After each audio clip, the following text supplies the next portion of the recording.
Hello, I'm J. Jermaine Bay of Elodium Morris Pradium, Ante, Colorado. The acronym is AMPAC. I'm the Chief Judge of Consular Court. Today is Class 190. Class 190. What do we learn in Class 189? Well, I think it's safe to say that good brother Barack H. Obama had a lot to say about the founding of the United States of America in the year 2009. Meaning in Class 189, Barack H. Obama started to impress upon the world that the United States of America's founding is directly tied to the Empire of Morocco, the Sultan, and the Moors. You see, Barack H. Obama put on a history lesson. He told everybody that he was a student of history.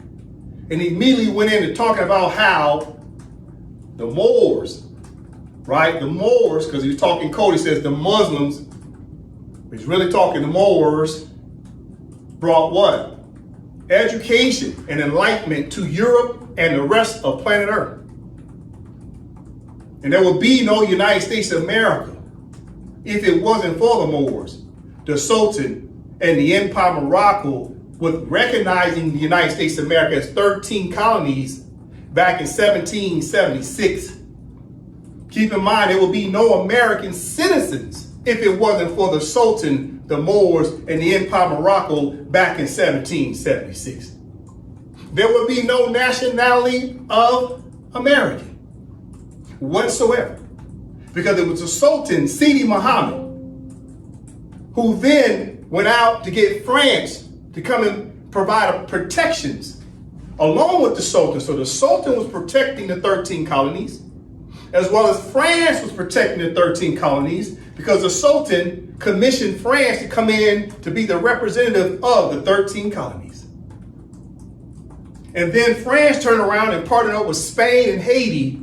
And between Spain, Haiti, France, and the Moors, the Sultan of the Empire of Morocco, they were all able to defeat the British Navy as a collective.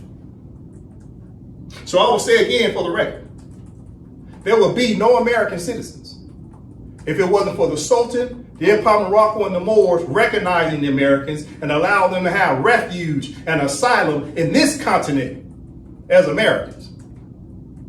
Because they start off as chiefly British subjects. And Great Britain felt as though all the 13 colonists or colonies and their people were what? Treasonous. They say all the British subjects of the colonies were treasonous because they were doing what? They were dissolving their charters that they had with Great Britain. And after that, they came under the protections of the Sultan of the Empire of Morocco. You have to understand that Barack H. Obama was putting on a history lesson. But more specifically, what did we learn from Class 189? That Barack H. Obama was trying to let the people know, that's commonly call themselves black people, he was letting you know that you're not black, that you're actually Moors. He was trying to tell you about your own Moorish history. But unfortunately, a lot of what he was doing went over our heads from the year 2009 to 2011, when he was not only in Cairo, Egypt, talking about the Moors, he also went to Great Britain to talk about Abraham Lincoln, that it's time now to start to do what?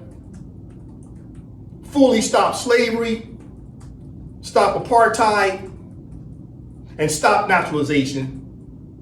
It's time to tell the black people the truth, that they're not black, that they're actually Moors.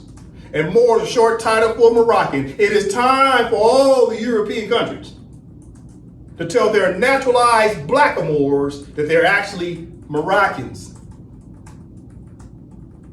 So therefore, in Class 189, it's two parts. There's an obligation on the Europeans to tell the truth, and it's also an obligation on we, the people that call ourselves black people with Negroid faces, for us to tell each other the truth. That we're not black, we're Moors. And you have to understand the Europeans are watching us, and they're trying to see, are we as a people willing to tell each other the truth that we're Moors? Why would the Europeans feel like they have to tell us we're Moors when we keep selling each other out and calling each other crayons? Therefore, it's shame on both sides. It's shame on the European side to keep calling us black crayons, and shame on us as a people with Negroid faces for not telling each other the truth that we're Moors. The crayon game has to be abolished. And what's the fastest way to abolish the crayon game? What's the fastest way to get rid of gerrymandering? What's the fastest way to get rid of the caste system? All you have to do is what? Pledge your allegiance to the Empire of Morocco. Come back and be Moors again. Come back and be Moroccans again. Moroccan nationals. There is no caste system in the Empire of Morocco's jurisdiction. There is no gerrymandering under the jurisdiction of Empire of Morocco. There is no crayons under the jurisdiction of Empire of Morocco. If you want to get rid of gerrymandering, then stop playing the game and repatriate back to your state, your political mother state, which is the Empire of Morocco. We'll talk about that today. It's about what? Have the Moors, i.e. the black Moors who still call themselves American citizens, etc., have they still continued to acquiesce? Acquiesce means, are you picking and choosing whether you're going to continue to remain a naturalized American or not? You're acquiescing to remain as naturalized Americans. You're acquiescing to remain as Dred Scott. Dred Scott wanted to be recognized as a citizen. And the black Moors of the 21st century are doing the same thing that Dred Scott was doing, was begging to be American citizens. But yet the Treaty of Madrid, 1880, Article 15 said we were supposed to do what as a people? We're supposed to choose between entire submission to the laws of the empire and pledge our allegiance back to our political mother, which is the Empire of Morocco, and recognize the office of the Sultan as the Moorish government. And stop begging to be recognized as fully instated Americans. You will forever be redhead stepchildren of the United States. Don't you understand this? By law, you're an adopted child. By law. You must understand this. So today I'll continue to teach a little bit more about the history. Then we go a little bit more into the law, because law and history goes together. We must understand what happened to us as a people. Today I'll talk about the International Court of Justice already said that the Empire of Morocco and its government acquiesced and allowed the United States to maintain jurisdiction over we the people, which are Moors. The I.C.J. knows you're Moors. They already ruled on this in 1952. We'll talk about that today. Let's get into the class. As the Moors know, I always open up the Constitution. The Constitution is paramount. The word paramount means first. First, the Moors need a constitution. It's the bylaws. The Constitution is a deed. It is a will. It is a trust. It sets up the bylaws of the deed. It sets up the bylaws of the trust. You must understand this. Constitutions lay claim to land through the word state. It's a state constitution for the Empire of Morocco. The only way to lay claim to land as a people of the republic, is through the state. Therefore, we needed a deed that made claims to the Empire of Morocco's territories. It also set forth the nationality, which is what? Moroccan. Now, obviously, this is just the cover page. It's 106 articles. You can go to the website to read the Constitution on eomgov.com. All right, so as we've always talked about AMPAC Study Session, right now we're trying to assist the Moors, right? Black Moors, or people that call themselves black, people call themselves African American, etc. We're assisting our people who are indigenous to this land with the means to be able to come back and pledge their allegiance to the Empire of Morocco's constitution and get back into the Moorish government.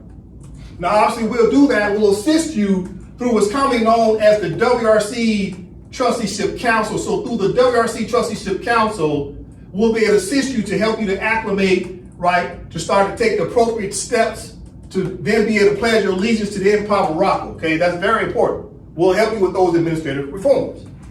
All right, listen, as the Moors know, this is the website, right? That's the flag. You'll see the seal in the left-hand corner. Okay, and there's the flag. All right, for the Empire of Morocco, not the kingdom. All right, now today,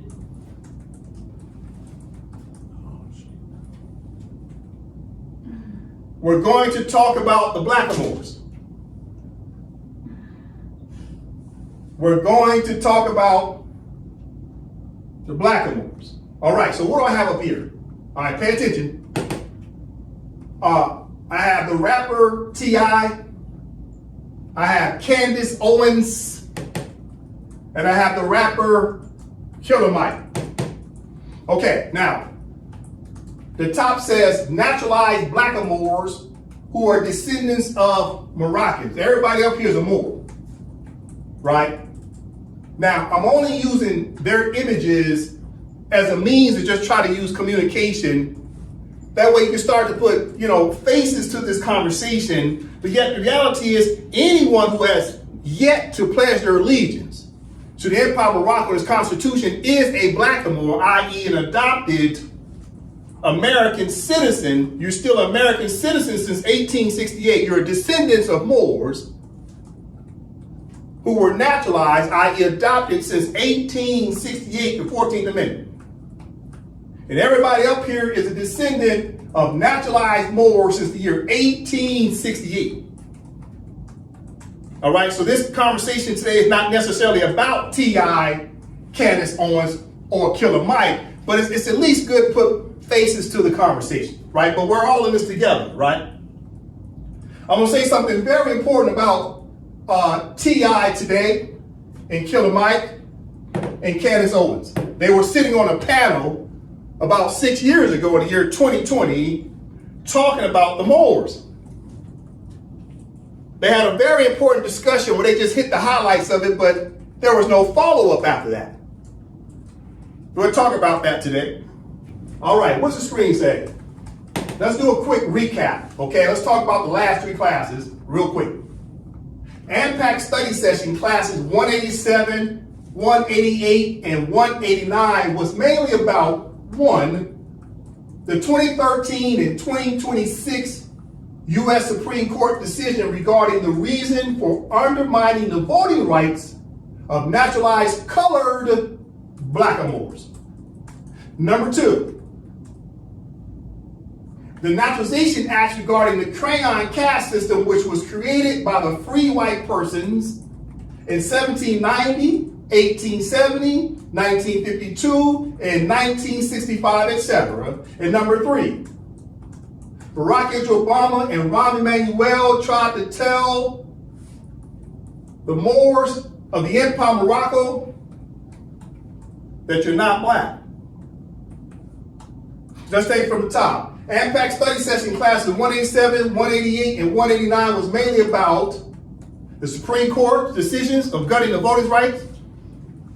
It was to then tell you about the Naturalization Acts of 1790, 1870, and then fast forward to what? 1952, and then fast forward to what?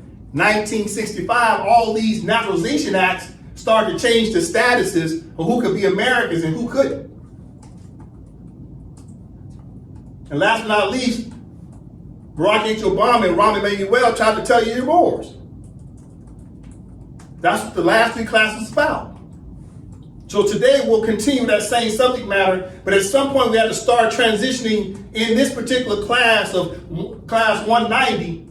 We have to start getting back to talking about statehood. The only way we're going to get out of this mess is called what? Decolonization. If you want political independence means what? Decolonization. In order to decolonize, you can only decolonize through what? A sovereign and independent state. You must have a state. And I'm not talking about an internal state like the Cherokee tribes. I'm not talking about an internal state like the state of Oklahoma. I'm talking about the external sovereign independent state, which is i.e. what? the country. We Moors have a country. We've always had a country. It's called the Empire of Morocco. So the only way to decolonize is through a state. You cannot decolonize through a church. You cannot decolonize through some 501c organization. You cannot decolonize through a tribe. You can only decolonize through a sovereign independent state. All right? Listen. As a refresher, we're still talking about Negroes, blacks, coloreds, African Americans, etc. Because this class of continuation is talking about what? How the Voting Rights Act was gutted. But you have to understand the world is not going to keep waiting for the Moors to emerge and take their rightful place as a country along with other countries at the United Nations until we do this ourselves. We'll never have a seat at the United Nations if we keep calling ourselves crayons. And the Supreme Court, in all reality, is helping you to make the decision of whether you're going to remain as adopted crayon people of the United States or you're going to come back and play as your least in Empire of Morocco. The Supreme Court is actually helping you. You don't realize it, but that's true. And listen, as a refresher, who are Negroes?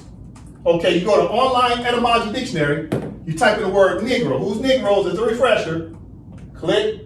We got to talk about this because we have to keep reminding ourselves over and over and over again as to who the Negroes are. The Negroes are who? The Negroes are who? The blacks. Right? The blacks. And the blacks are who? According to etymology dictionary and treaties and international law, who are the blacks? Okay. The blacks are who? The blacks, right here, blackamoors. The blacks are the blackamoors, right? But if you take the word black, the blacks are the Moors. You see that? Guess who else are Moors? Negroes. Negroes are Moors. You see that? Guess who else are Moors? The African Americans. The African Americans are who? Moors. You see that? So the refresher, let's remind ourselves, listen, let's type in an online etymology dictionary the word Morocco. Who are Moors? What's the nationality of Moors? Okay, watch this. As a refresher, click. We have to keep reminding ourselves. We have to be redundant. We have to be redundant. The Moors are what? Who are Moors? On the word what? Morocco. Moor is related to Moroccans. So the Moors are Moroccans. That's the nationality of what? Morocco, the Empire of Morocco. The original country is called the Empire of Morocco, not the Kingdom of Morocco. It's the Empire of Morocco. And the nationality of the Moors is what? Moroccan. The short title for Moroccan is what? Moor. Now, let's go to Britannica as a refresher as I continue on with my class just a moment. What is Great Britain? What does Great Britain say about the word Moor?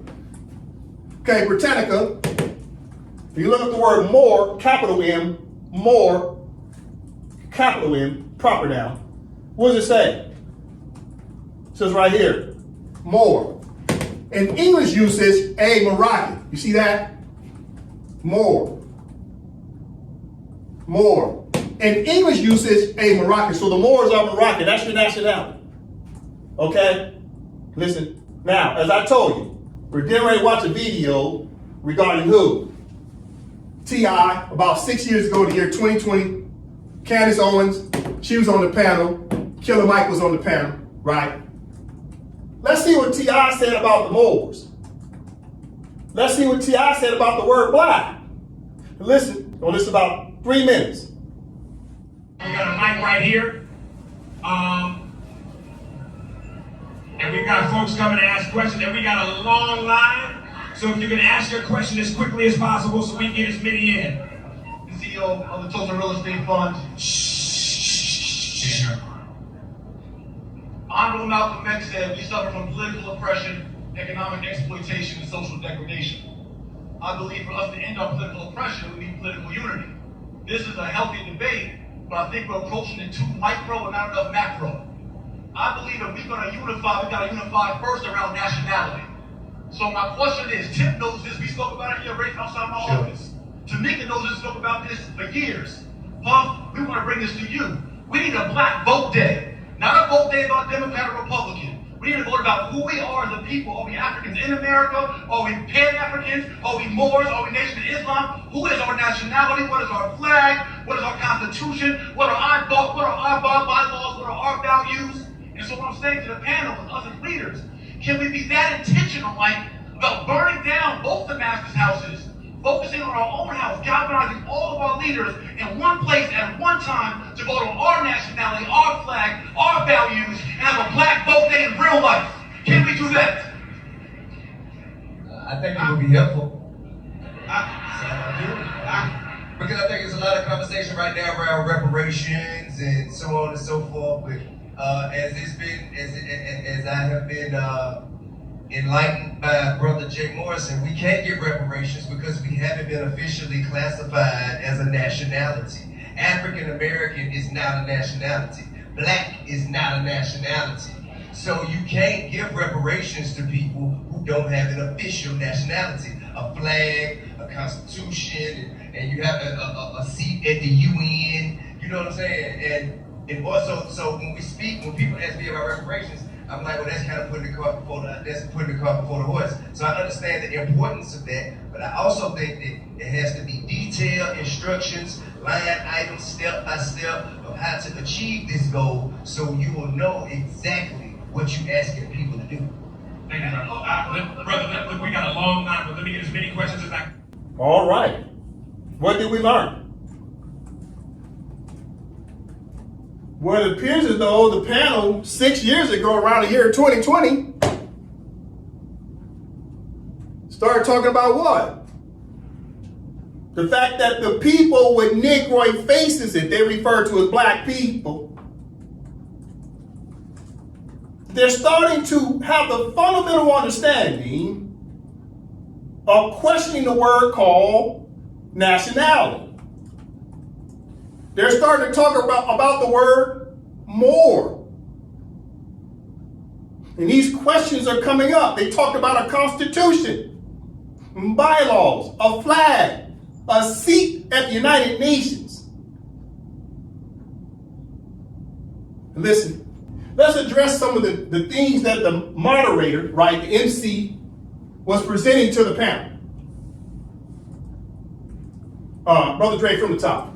The MC asked questions and made statements regarding 1. Malcolm X, 2. Political oppression, 3. Economic exploitation, 4. Social degradation, 5. Political unity, 6. Approach is micro instead of macro, 7. Unity first around nationality, 8. Are we Pan-Africans, Moors, or Nation of Islam, 9. What is our flag, constitution, bylaws, and values, and 10. Can we have a black vote day? All right, thank you very much. So the moderator or the person who's asking questions was presenting these questions from a perspective of what? Political independence. If you want to get away from oppression, you have to do what? You have to repatriate back to your own state. In order to get away from the United States jurisdiction, you have to get from under their jurisdiction as Americans and have a distinct, separate nationality where now you're being governed by your own state government, but your own what? Bylaws of that state. You have to have a constitution, flag, seal, etc., etc., etc. So even back in 2020, these questions were being presented. Let's listen to it again. And we've got folks coming to ask questions, and we got a long line. So if you can ask your question as quickly as possible so we can get as many in. The CEO of the Total Real Estate Fund. Honorable Malcolm X said we suffer from political oppression, economic exploitation, and social degradation. I believe for us to end our political oppression, we need political unity. This is a healthy debate, but I think we're approaching it too micro and not enough macro. I believe if we're going to unify, we got to unify first around nationality. So my question is, Tip knows this. We spoke about it here right outside my office.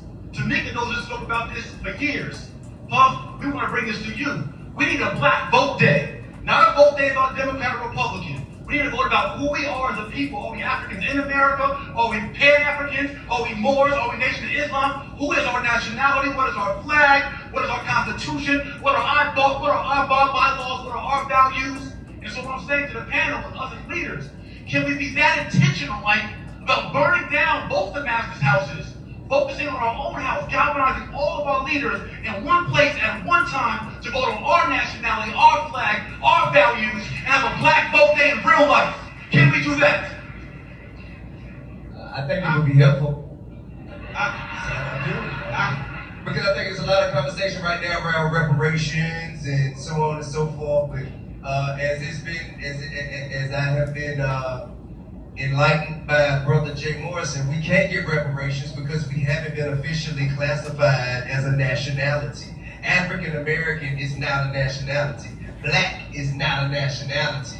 So you can't give reparations to people who don't have an official nationality, a flag, a constitution, and you have a seat at the UN. You know what I'm saying? And also, so when people ask me about reparations, I'm like, well, that's kind of putting the cart before the horse. So I understand the importance of that, but I also think that it has to be detailed instructions, line items, step by step of how to achieve this goal, so you will know exactly what you're asking people to do. Thank you, brother. We got. All right. So, once again, there was a lot of questions posed to the panelists. T.I. did a really good job of answering the question, right? Even though he talked about general information, but he was hitting the most important highlights. He talked about nationality, but most importantly, what did he say that should have caught your attention? He said that black is not a nationality. He said that African American is not a nationality. So now everybody's in search of the proper nationality. But yet, Barack H. Obama, Rahm Emanuel, and all the scholars who've been trying to teach us for decades keep pointing towards the fact that we are what? Moors. And this is why the question of the word Moor came up to the panelists, because the word is actually Moor.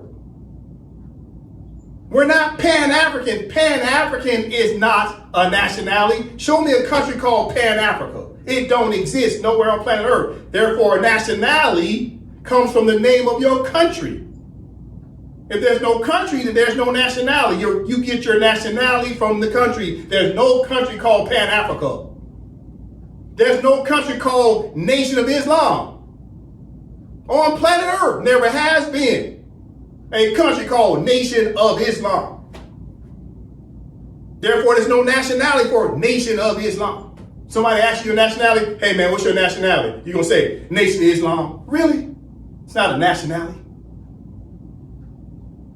So when the gentleman said, what, are we Moors? Yes. And that's the answer. But Moor is not the nationality. Moor is a short title for what? Moroccan. We'll talk about that today. Listen, these scholars I have up here have already addressed this question. Your brother Nodra Ali tried to tell us since the year 1913 that we're Moors. He even said what? We're descendants of who? Moroccans. So we already know the answer to the test. Your brother Malcolm X, who changed his name to what? El Hajj Malik Shabazz, he threw the L in there, letting you know he knows about the Moors. He started hanging out at the United Nations. He was talking out loud about the Moors. You go back and find video footage, him saying the word Moor out loud. So they knew that he was eventually going to figure out that it's all about the Moroccan nationality of the Empire Morocco. Martin Luther King told everybody in 1963 what? That we was here before the Plymouth. And that we were here before the Declaration of Independence of the United States. And Martin Luther King went to what? Moore House, the house of the Moors. And your brother John Henry Clark Told everybody all about the Moors. So these four good brothers, at the very least, just these four good brothers, have already told you about the word Moor. But we still asking the question, what are we? When scholars keep telling you that you're a Moor. Speaking of scholar, listen, who do I have up here? Barack H. Obama. What does it say? Brother Dre? You should think like a Moor and not as blacks, but you do not listen. One more time, please. You should think like a Moor and not as blacks, but you do not listen. Barack H. Obama went out of his way to try to tell you that you're more. He put his political career on the line starting year 2009.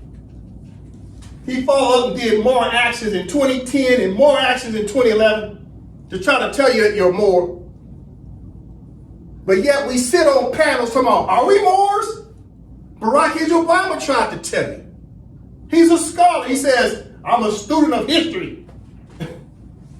He started telling you from Cairo, Egypt, 2009, about the founding of the United States of America is directly tied to the Empire of Morocco and the Moors and the Sultan. He started telling you about the fact the Moors built all these buildings. He started talking about civil rights, all kind of stuff to try to tie you back to your history.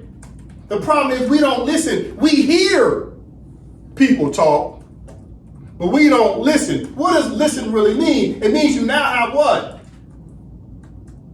You now have some information that you have to put into what? Execution. The problem is we don't execute on the information that's already been shared with us. We hear people, but we don't listen. Listen means you understand what? The task at hand, and you execute it. So I would ask the question again, Mr. T.I. I would ask the question again, Candace Owens. And I would ask the question again, Killer Mike. Did you listen to Barack H. Obama? Did you listen to Rahm Emanuel, the mayor of Chicago, back in 2011, when he said the Moors are indigenous to the Americas? No, the answer is no. Why? Because everybody, after they have these fancy panels, everybody gets some limelight, you know what happens? Everybody goes back to their neutral corners and start chasing what? Their individual prosperity. Instead of coming together as a collective whole, as a team, as a republic, we go right back to our neutral corners and start chasing the bag. That's what we do. So the bottom line is this. Talk is cheap. We have to take some accountability for the fact that we understand that the word more has some significance when it comes to people who have Negroid faces. But we refuse to take the time to do the real research to determine the fact that if in fact we're Moors, what steps should be taken. We haven't been studying international law. All the other Negroid-faced people on planet Earth have already decolonized since the 1960s. All we have to do is follow their lead of what they did. Over 84 countries have already decolonized on planet Earth. The instructions are already there. But the question was posed to the panel. First, we have to start with what? What do you say we have to start first with? Listen to me. What do we have to start with first? The good brother said what? What did he say? He said unity first around nationality. Didn't he say that? This is the problem. We want to run around here and have 1,000 different names instead of understanding they have to come under one nationality, one people. Listen, what I have here, pay attention, pay close attention. Our issue as a people is this word right here, choice. Choice. We're struggling with choices.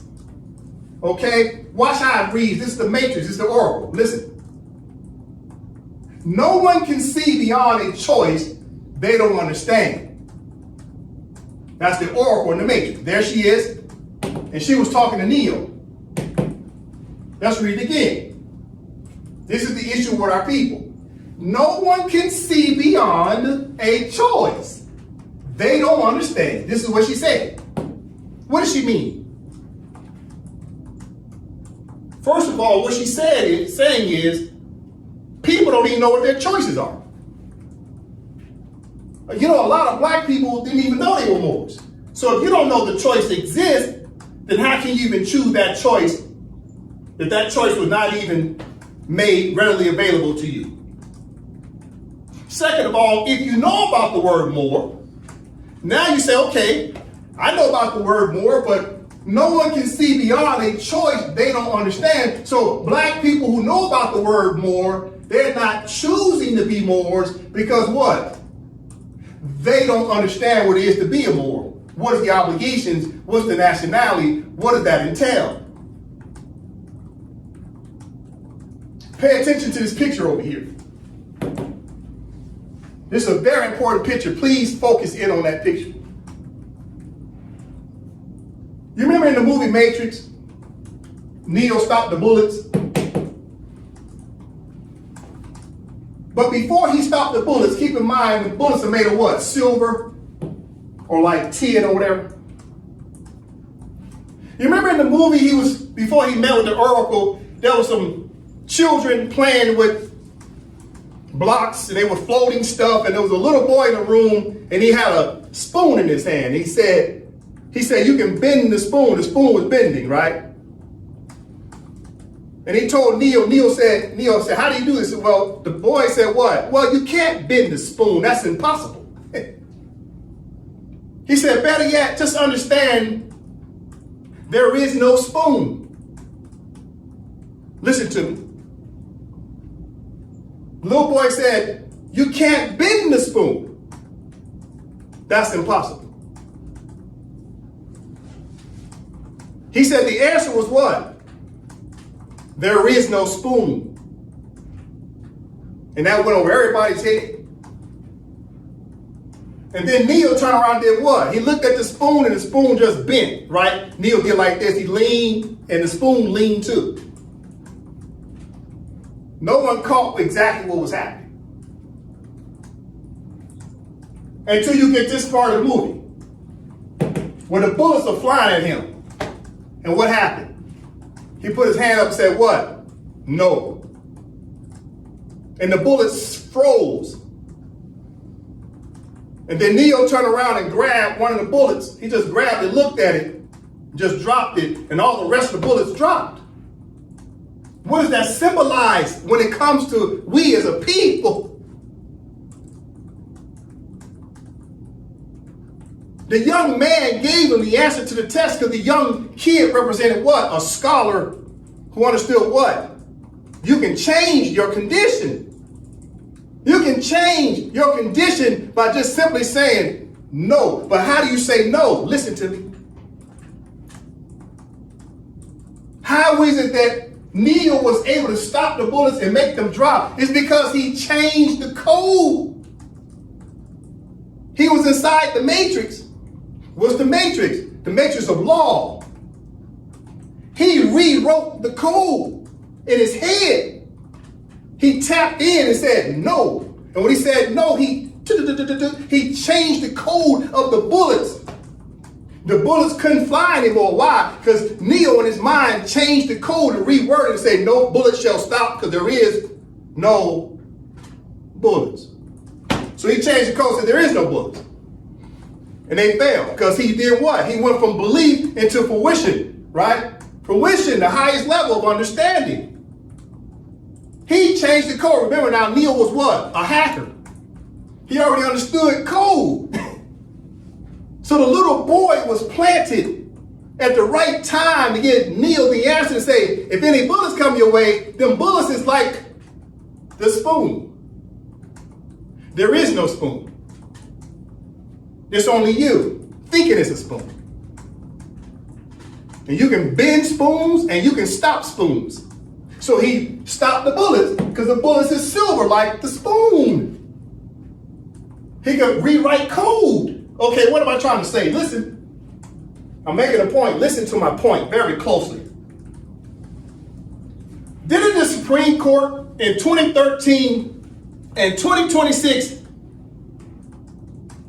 didn't they rewrite the code of the Voting Rights Act? They started gutting the Voting Rights Act. They rewrote the code with their pen, with law. The judges rewrote the law. They rewrote the code. They changed the law. They changed the matter. What matter? The subject matter. Neo rewrote the code regarding the spoon or regarding bullets. The question is, who has the power to do what? Change the code, i.e. change the law. That's the question. Neo had the power.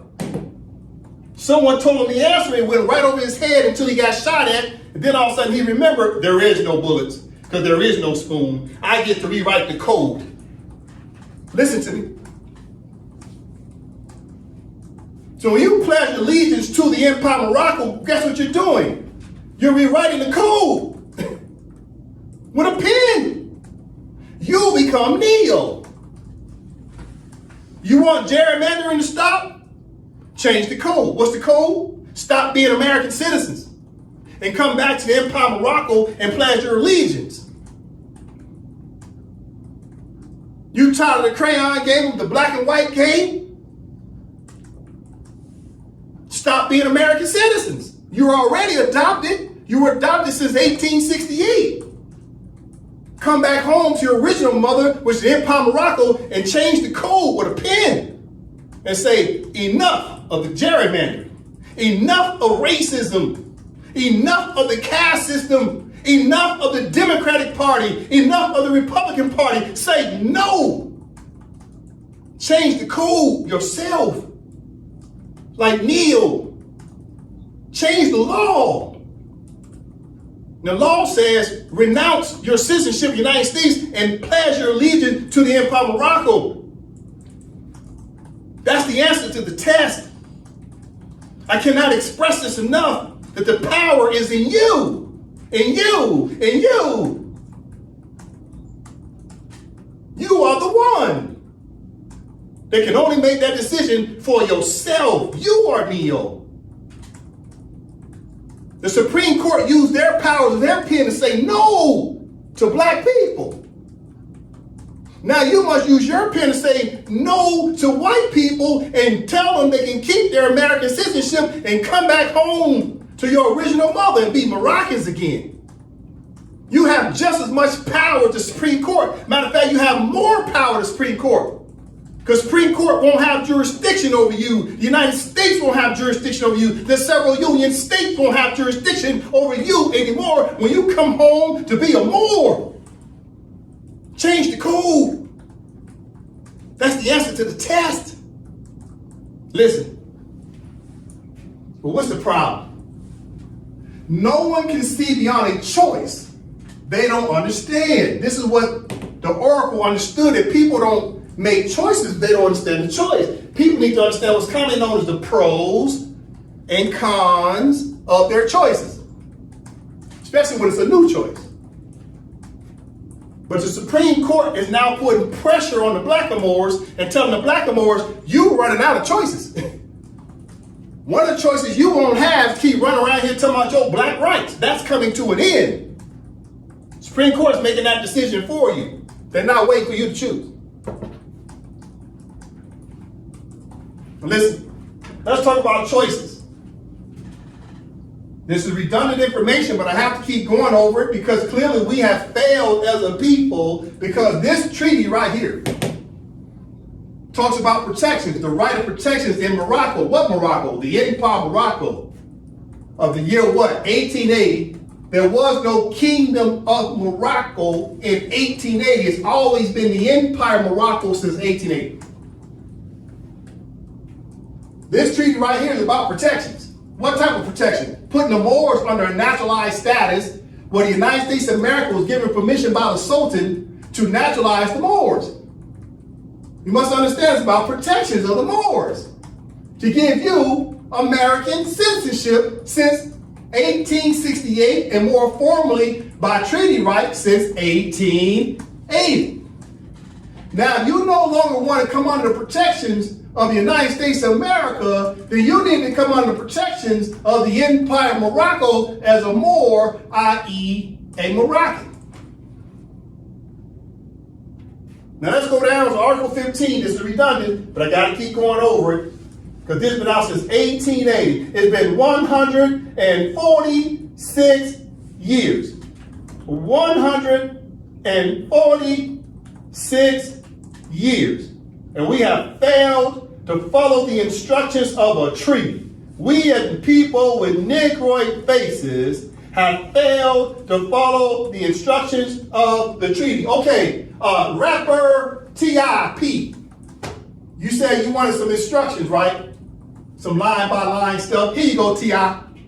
T.I., the next time you talk about the Moors, read this article out loud for me, good brother. I would truly appreciate that. Sister Nova from the top.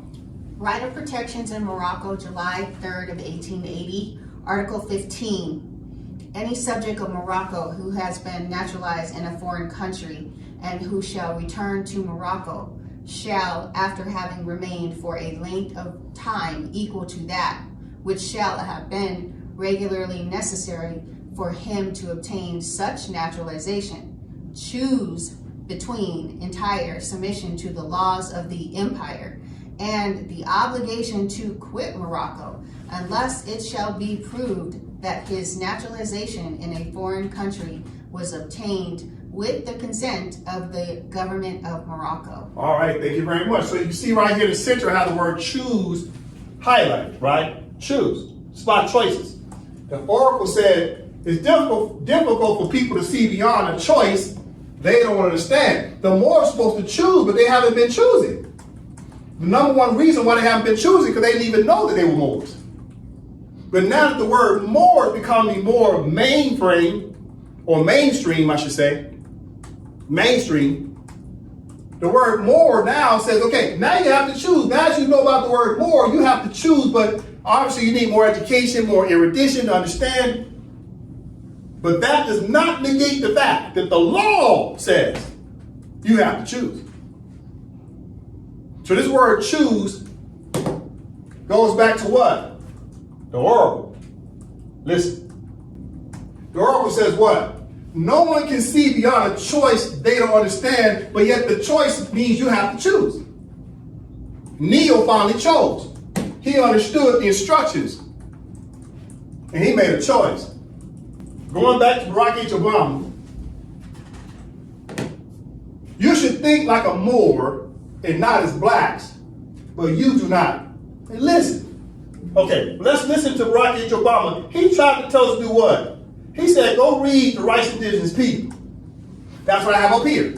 Rights of Indigenous People, right? Now you come down on the Rights of Indigenous People because in the moderator, right, they were asking questions about political independence.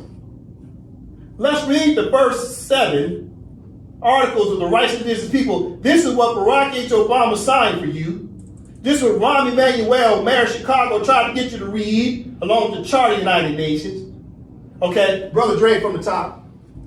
Article 1, indigenous peoples have the right to the full enjoyment as a collective or as individuals of all human rights and fundamental freedoms as recognized in the Charter of the United Nations, the Universal Declaration of Human Rights, and international human rights law. All right, pause right there. So when the rapper T.I. started talking about, well, we need a flag, a nationality, we need to have a seat at the UN. The question is, has he read the Charter of the United Nations? Because the rights of indigenous people is tied to the Charter of the United Nations.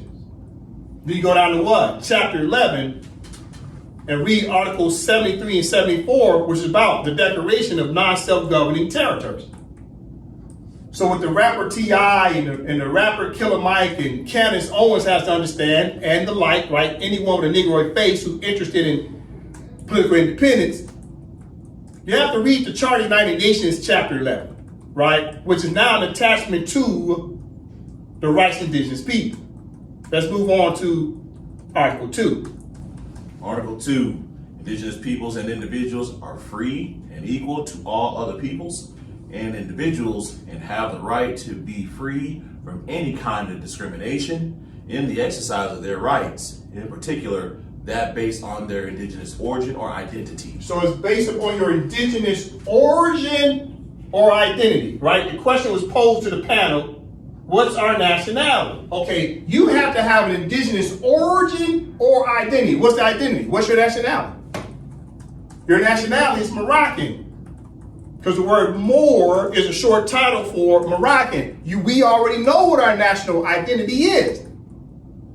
The next question, okay, are we going to put together our country and our government and get away from the jurisdiction of the United States, get away from gerrymandering, get away from the Democratic and Republican Party, get away from the crayon color black. You're not black, you're Moors. But right here in the Rights of Indigenous People, Article 2 says you have to know your origin or identity, and your identity is not a black crayon. Even the rapper T.I.P. told you what? Black is not a nationality. And African American is not a nationality. Okay, that means those are not identities. What's your true identity? It's Moor, i.e. Moroccans. Listen, Brother Dre, Article 4. Article 4, indigenous peoples in exercising their right to self-determination have the right to autonomy or self-government in matters relating to their internal and local affairs, as well as ways and means for financing their autonomous functions. All right, let's read again. It's talking about finance. It's talking about self-government, self-determination. You got to run your own government before you get reparations. First, you got to govern. Article 4 key. Article 4, indigenous peoples in exercising their right to self-determination have the right to autonomy or self-government in matters relating to their internal and local affairs, as well as ways and means for financing their autonomous functions. Your function must be autonomous. What does autonomous mean? You can't be Americans anymore. You have to separate. You have to be Moroccans of your own country. You must be autonomous. This is what Barack H. Obama and Rahm Emanuel was trying to get you to understand. You don't have to deal with gerrymandering. Just come home and be Moors under the jurisdiction of the Empire of Morocco. That's autonomous away from the Americans. The Americans and Moroccans are sharing the same continent under two separate governments and two separate countries. Number 5.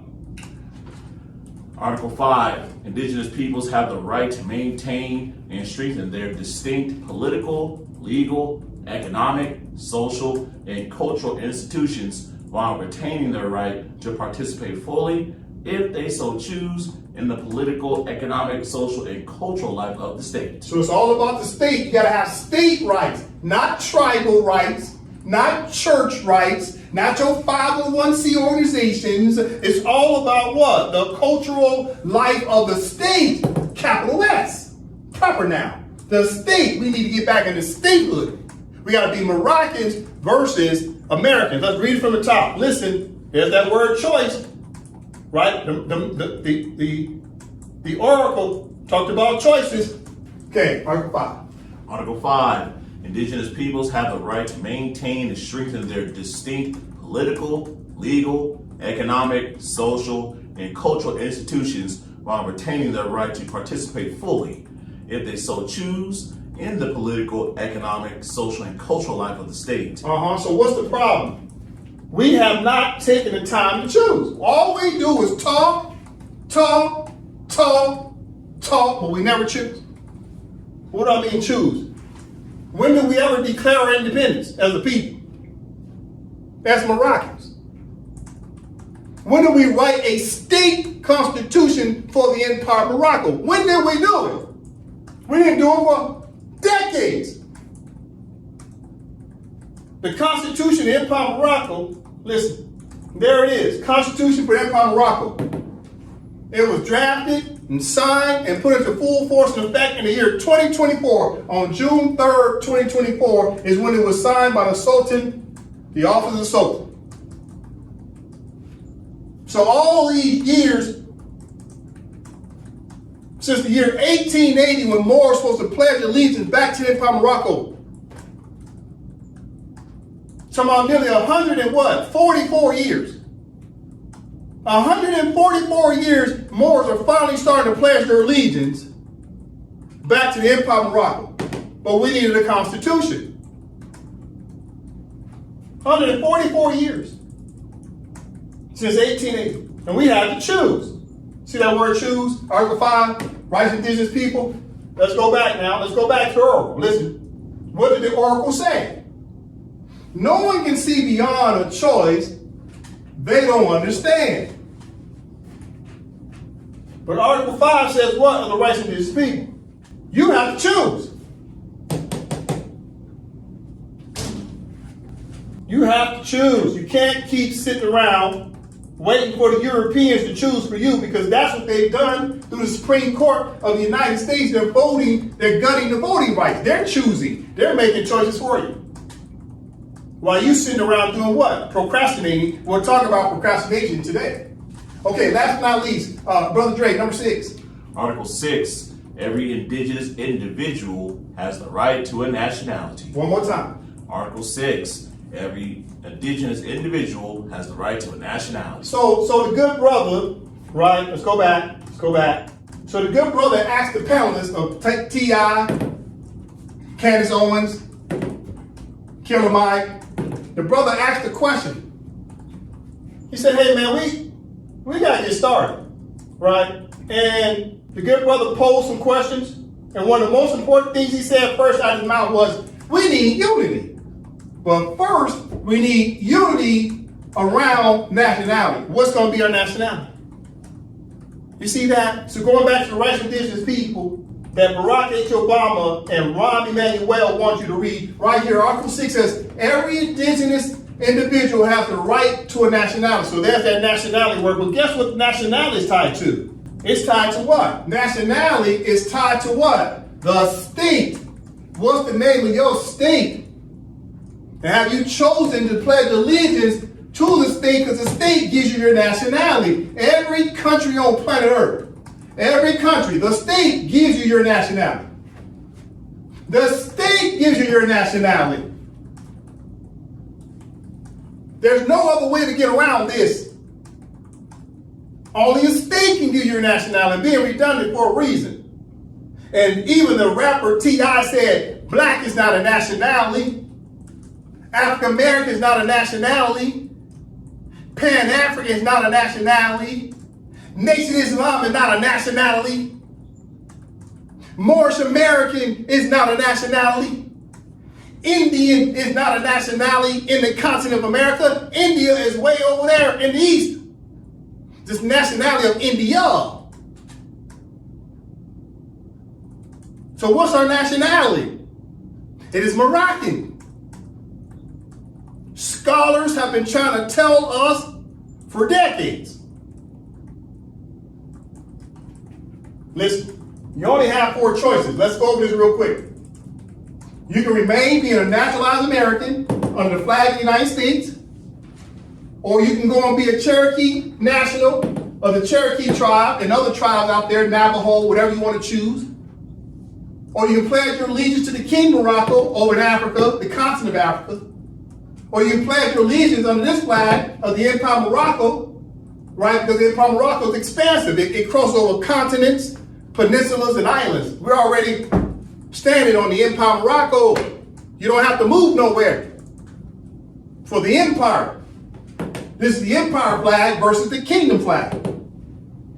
You have to choose and pledge your allegiance to the state. All these flags represent a state. You must understand this. Scholars have been trying to tell us for decades we are hard-headed people. And now the Supreme Court is gutting the Voters' Right Act. Everybody now is scared. Now you got fear. Now you're all anxious. Now you're looking for answers, aren't you? Now you want answers, huh? The answer's been in your face for years. Even the rapper T.I. knows that we're Moors. Candace Owens knows we're Moors. Killer Mike knows remorse. A lot of our people know remorse, but you keep ignoring that truth.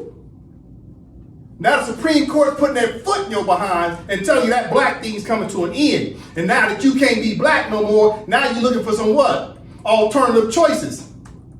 Because now you're dealing with pain. Now you're dealing with fear and frustration. Now you want to start making choices. I got no problem with that. Now it's time to study. Study, study, study. Listen, what's the problem when it comes to the choices? You see, let me show you an example. You see this image up here? This is everybody looking for civil rights. Everybody looking for civil rights. Everybody said we need to mobilize and organize as black people and fight for more civil rights. This is the line you in. And what does that say at the top? People who want change. That's the long line of people who want to remain being black.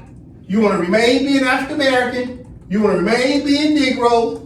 You want to remain under the 14th Amendment under the protection of the United States. You're adopted, red-headed children standing in line begging your foster parents was the United States of America and the Americans. This line over here is wide open. Why? You see what it says up top? People who want to change. You see that? People who want to change. People who want to change versus people who want change. You see, when you want change, you want somebody else to do all the hard work with their pen in government. But see, people who want to change, these people that will stand in this line have to change themselves. They got to know they ain't black, they're Moroccans. You got to change. You got to be like Neo and know that black don't exist. Like the spoon in Matrix don't exist. The bullets don't exist. You got to change the code. You got to change your name from black to Moroccan. Listen. What I have up here?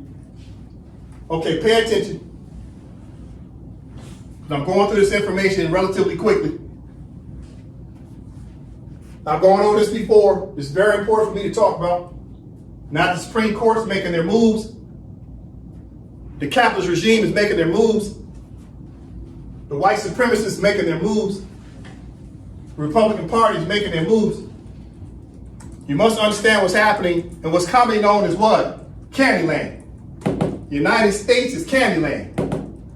So in Candyland, you got the sellout Moors, Black Caucus, NAACP. Everybody is hiding your true identity of being a Moor. They keep telling you black and they know you're Moors.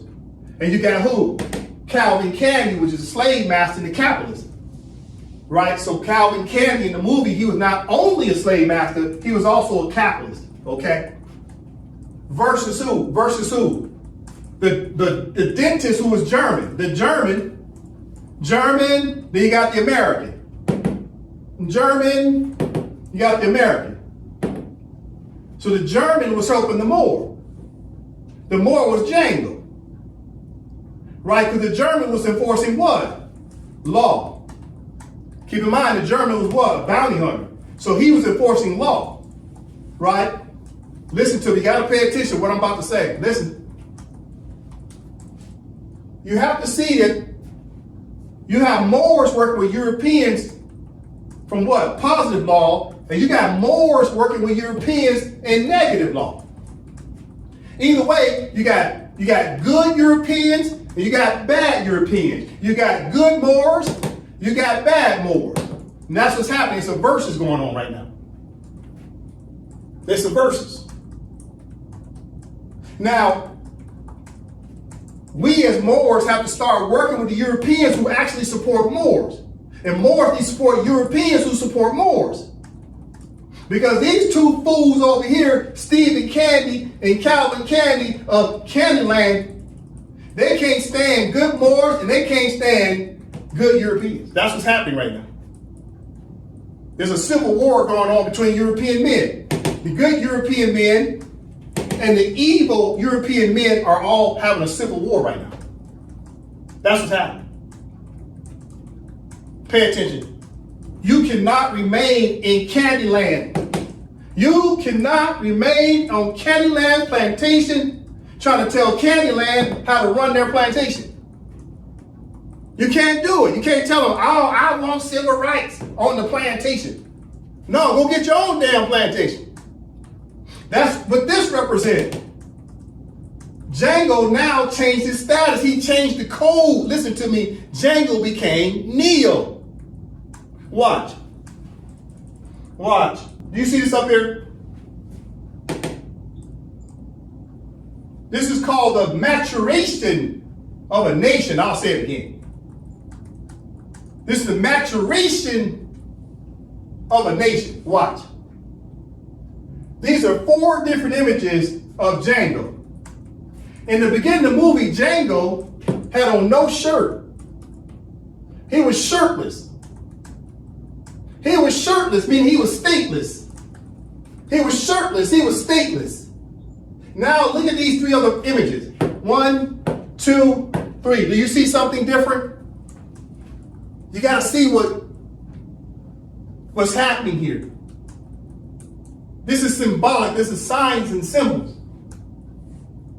So he goes from being shirtless until he meets the dentist, the German. The German frees him. But the German was using law because he was a bounty hunter. So now all of a sudden Django puts on blue. Remember that he had on the blue? What does blue represent? Liberty. It represents admiralty law, liberty. He became free. He was going through the stages of becoming free. Not only through his clothing, his apparel, but also in his mind. He started building his confidence. And the color represents freedom. Blue. Now watch this. Now look what he's got on. Green. You know what the green represents? Venus. Green represents the Moorish buildings. The Moorish buildings all have the green color on top of it. This is called the Moorish government. The Moorish government represents the green color of the Moorish buildings all over planet Earth. The copper colored roofs, copper turns green when it gets old. Copper is a conductor of electricity. Copper is a conductor of electricity. Copper gets old, it turns green. The Moorish buildings are all green at the top of the roof. So look what he's got on now. He's got on a hat. You know what the hat represents? The Fez. F-E-Z or F-E-S. Fez or Fez. So he went from shirtless to now wearing blue. Right? Freedom. Now from freedom, now he's getting back into the Moorish government of understanding the color green, and now he's got on his fez. You see that? Then next to at the end of the movie, at the very end, what color do you have on? He had on what? His auburn red, right? He had on red. His suit was red. What does that represent? The color of the fez. The fez is what? Black and red. Right? The tassel is black. The tassel is black. Right? He got on his fez, then he got on red. Isn't that the colors of Morehouse? Morehouse has these colors right here. Morehouse, the House of the Moors, and Atlanta, Georgia. So you have to understand that Quentin Tarantino understands the maturation of the Moors. He knows that we have gone from slavery to now having freedom under civil rights.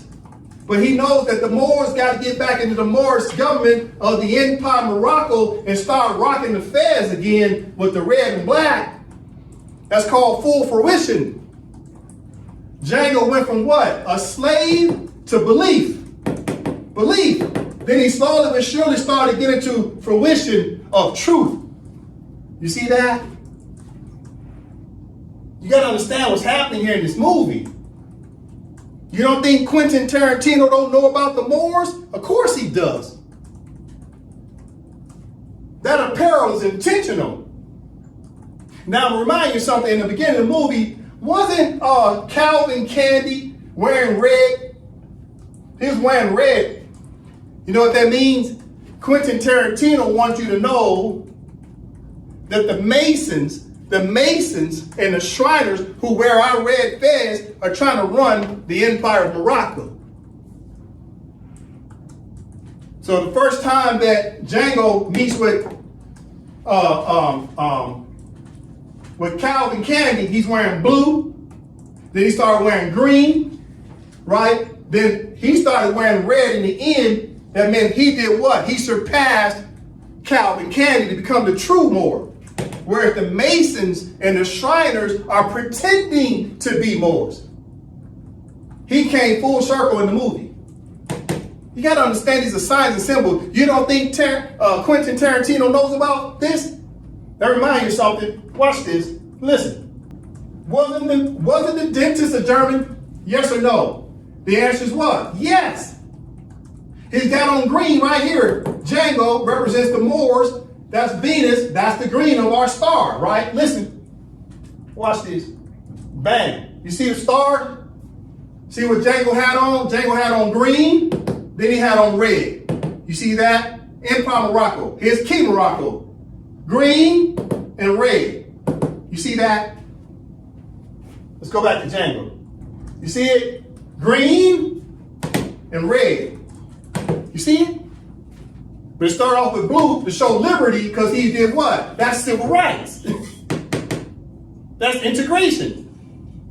Then there's what? Maturation. Maturation, Moorish government, full fruition. Now you're running your government, your self-determination. You're taking care of your own political affairs. You're at varying stages of advancement, of running your own nationality, your own country. As what? Moroccans. But right now, a lot of the field Negroes out still in the field, struggling like Django right here. Django's right there, still struggling.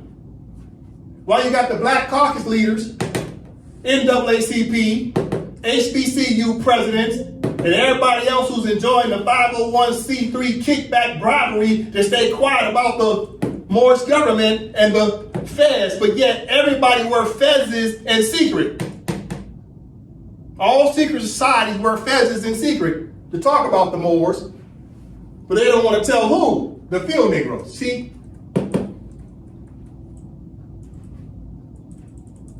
You say Quentin Tarantino don't know nothing about the Moors? Pause right there. Pause right there. Pause right there. There's the German dentist. Watch this. Guess what the Germans did with the Moors? Guess what the Germans did with the Moors back in 1906? Listen. The Moroccan crisis. The Moroccan crisis. Okay, let's get an image of the Moroccans. There they go. You see that? You see them? You see these Moroccans? You see them? I know it's black and white. You can look these images up. Those are Moors. Moors. It's the Moorish government back there. Right? It's a black and white picture of Moors and fezzes. The Moroccan crisis. Let's learn about Germany.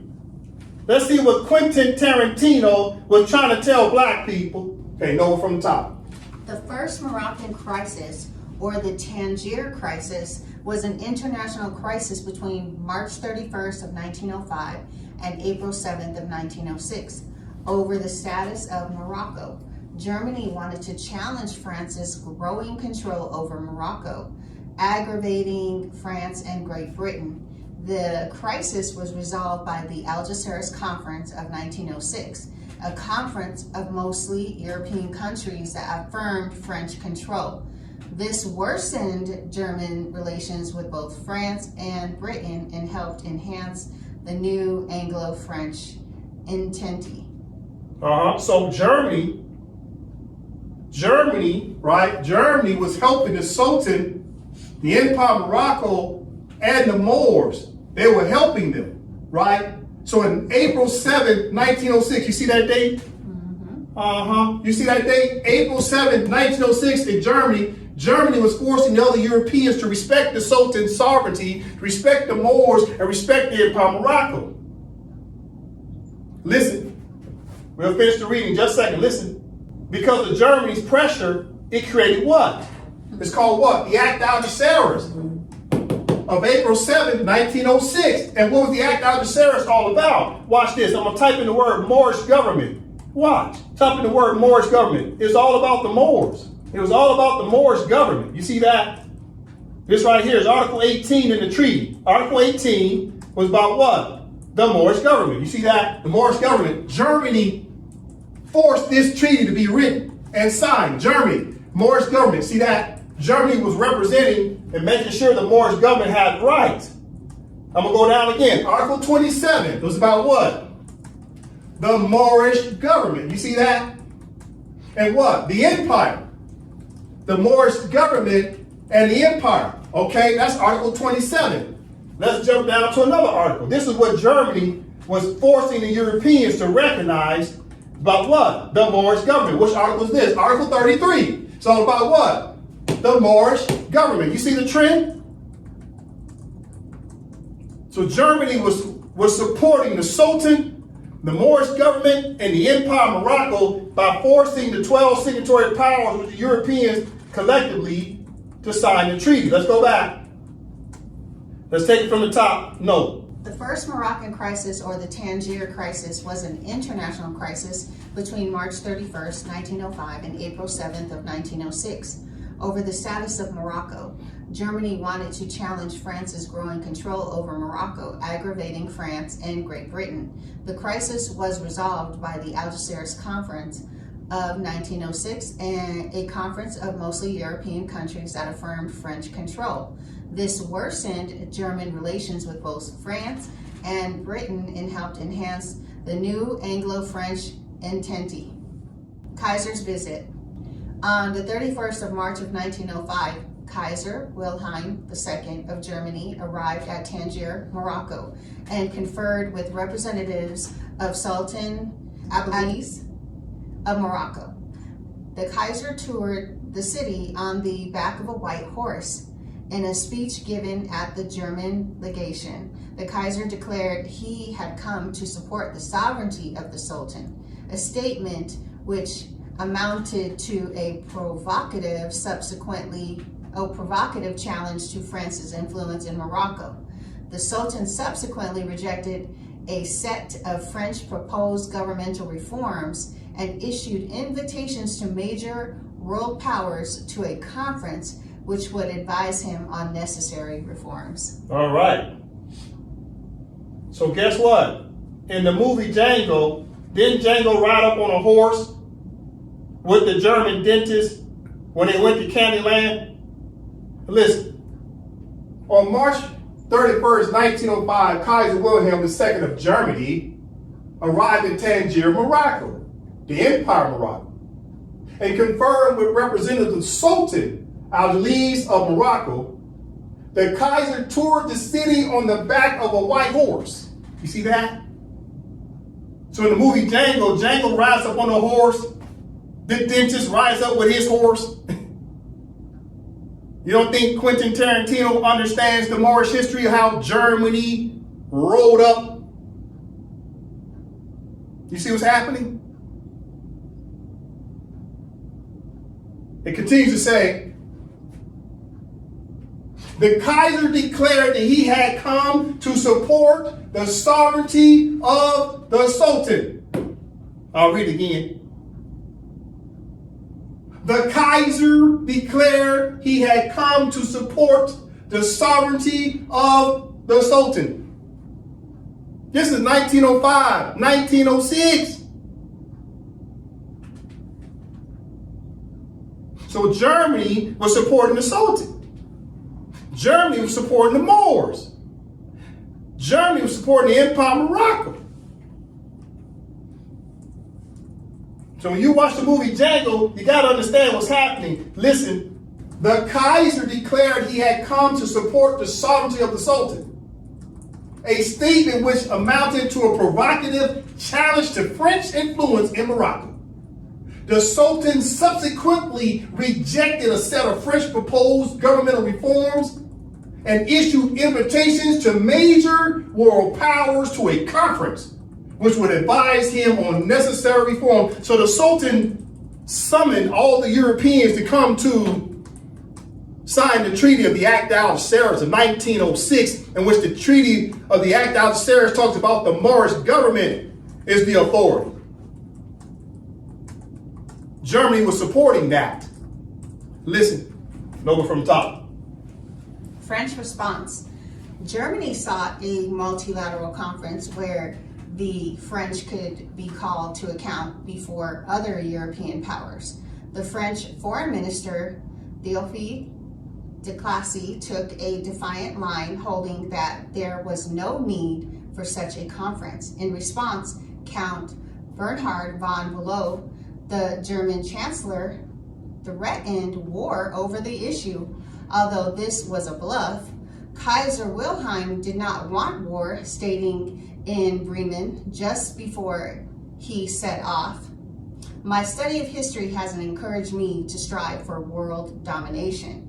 In the empire which I dream, the German emperor will be trusted by other countries and must be seen as an honest and peaceful neighbor." The crisis peaked in mid-June.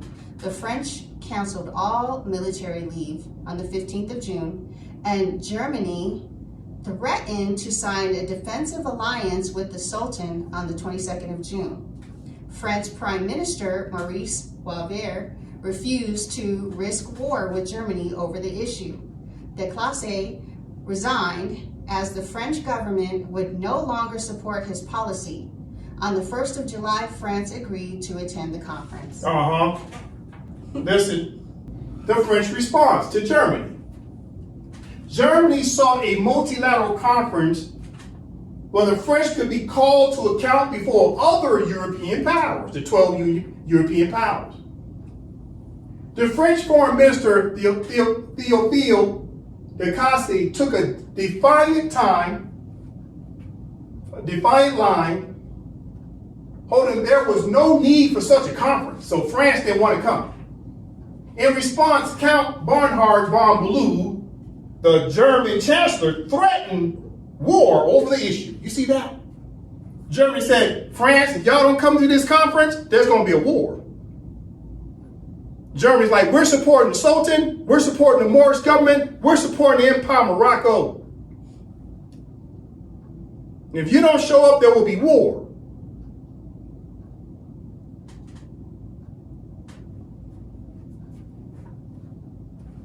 Listen, Kaiser Wilhelm did not want war, stating in Bremen just before he set off, quote, "My study of history hasn't encouraged me to strive for world domination. In the empire in which I dream, the German emperor will be trusted by other countries and must be seen as an honest and peaceful neighbor." So Germany didn't want war. They just want the Europeans to respect the Sultan's sovereignty, to respect the Moors, to respect the Empire of Morocco, to the point where Germany is willing to go to war on behalf of the Moors, the Sultan, and the Empire of Morocco. You got to pay attention. This is what started World War I. I'll say it again. This is what started World War I. It was all about the Sultan and the Moors. And Germany was supporting the Sultan and the Moors. The other Europeans were trying to undermine the Sultan.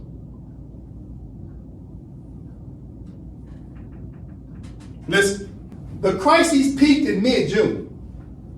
The French canceled all military leave on June 15th, and Germany threatened to sign a defense alliance with the Sultan on June 22nd. I'll read again. The French canceled all military leave on June 15th, and Germany threatened to sign a defense alliance with the Sultan on June 22nd. You see that? Germany's like, we got your back, Sultan. We got your back, Moorish government. We got your back, Empire of Morocco. This is what Germany is saying. You don't think Quentin Tarantino don't know this? Why he put a German dentist in the movie Django?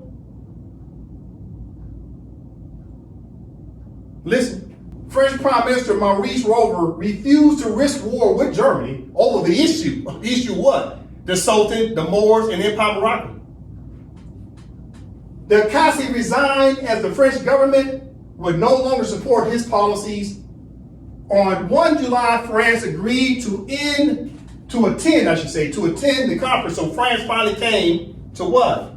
The conference. Listen, came and signed the Act of Algeciras. So France came and signed the Act of Algeciras of 1906, along with the United States of America. The United States of America was obligated to respect the Sultan.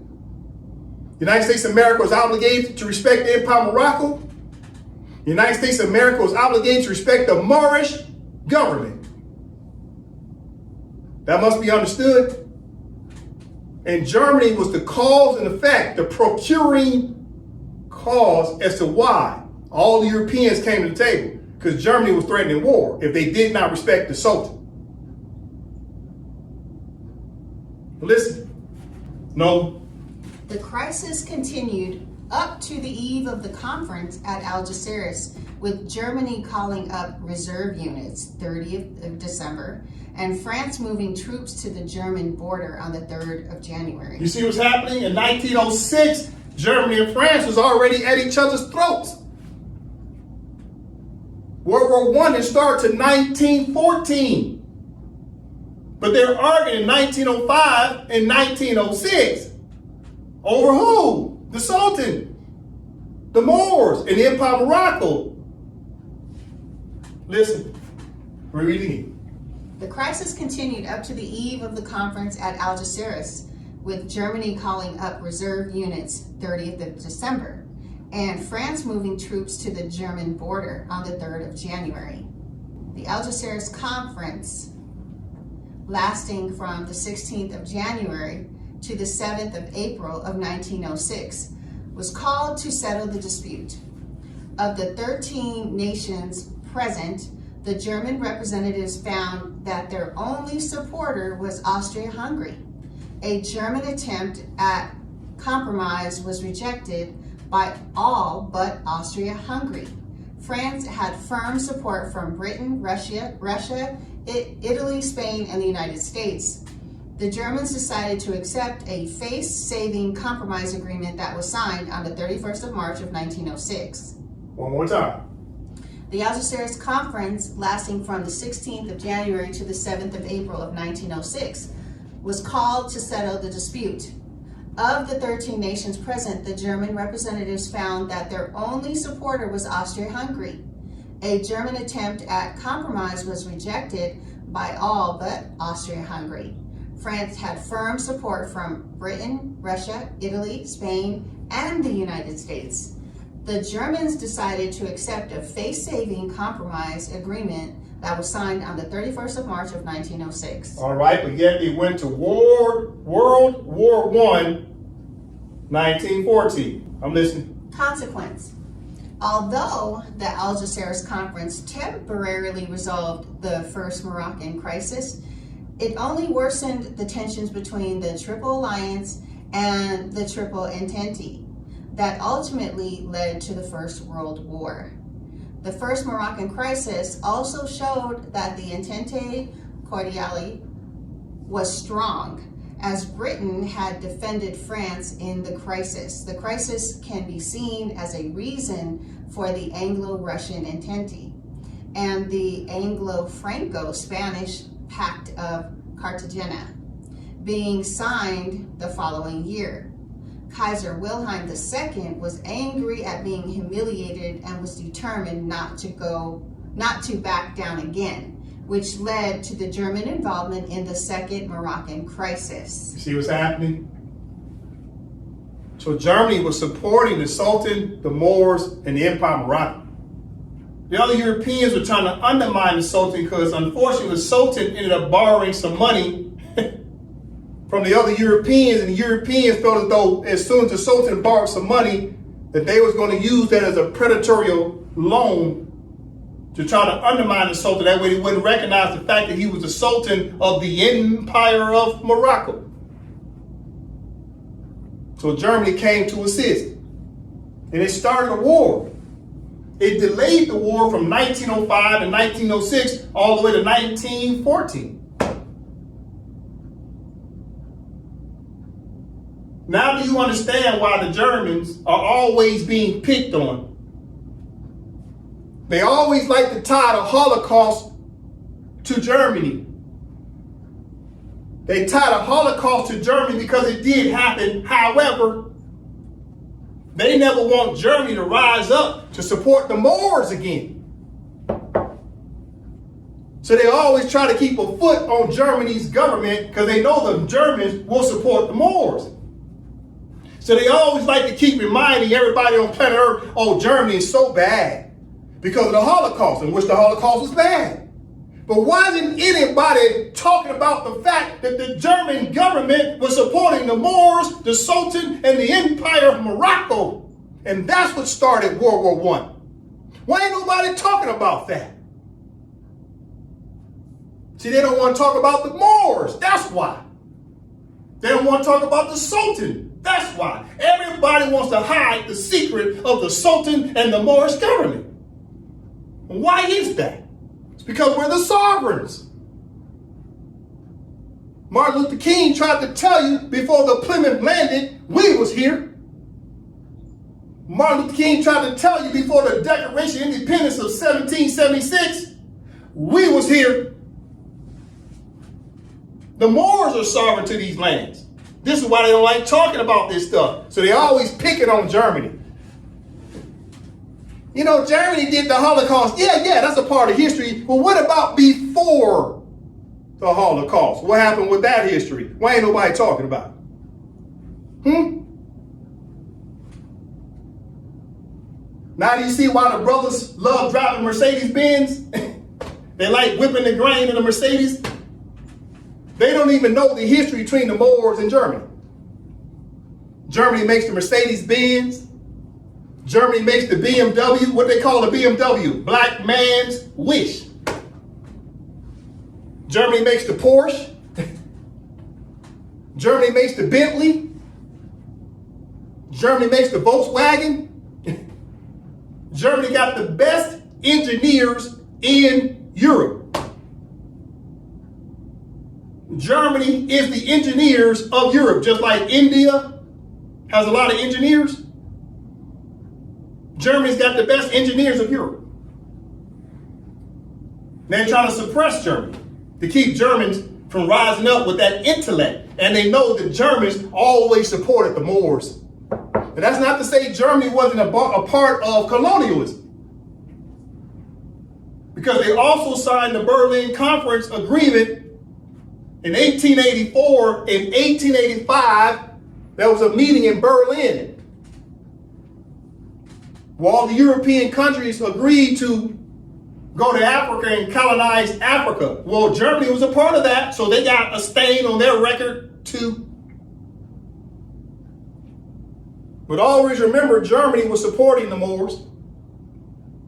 Back in 1905 and 1906, if it wasn't for Germany, the Act Adversaris would not exist, which put the Moorish government back in their sovereign capacity to run the Empire of Morocco again, to collect taxes, etc.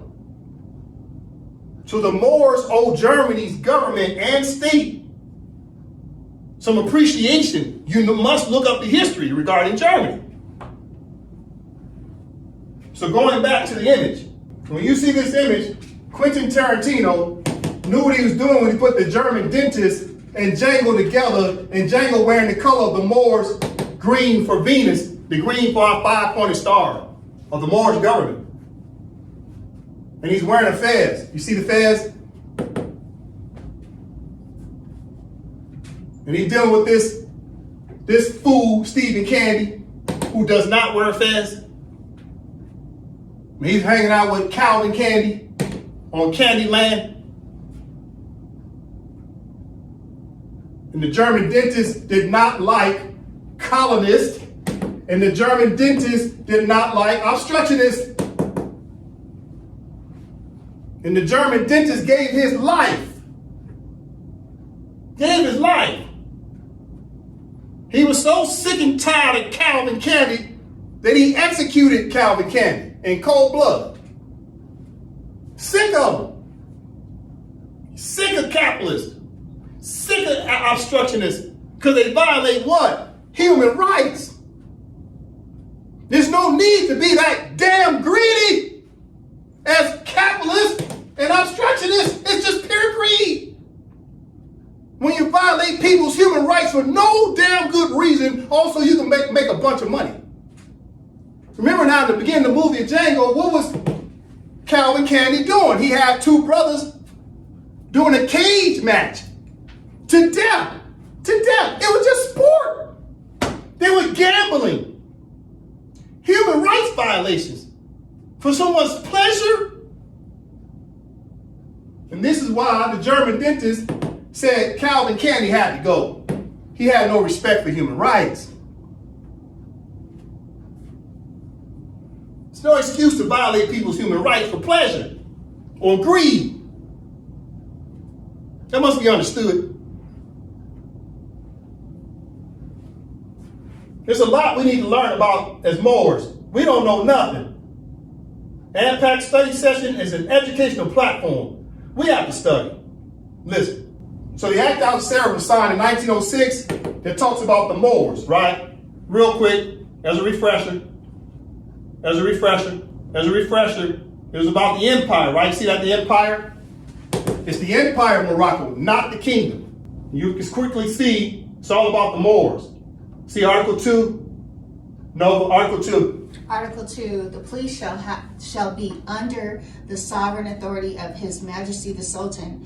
It shall be recruited by the Moxen from Moorish Mohammedans, commanded by Moorish Cades, and distributed in the 8 ports open to commerce. So it's all about the Sultan, and the Moors. You see that? What's the Moors' nationality?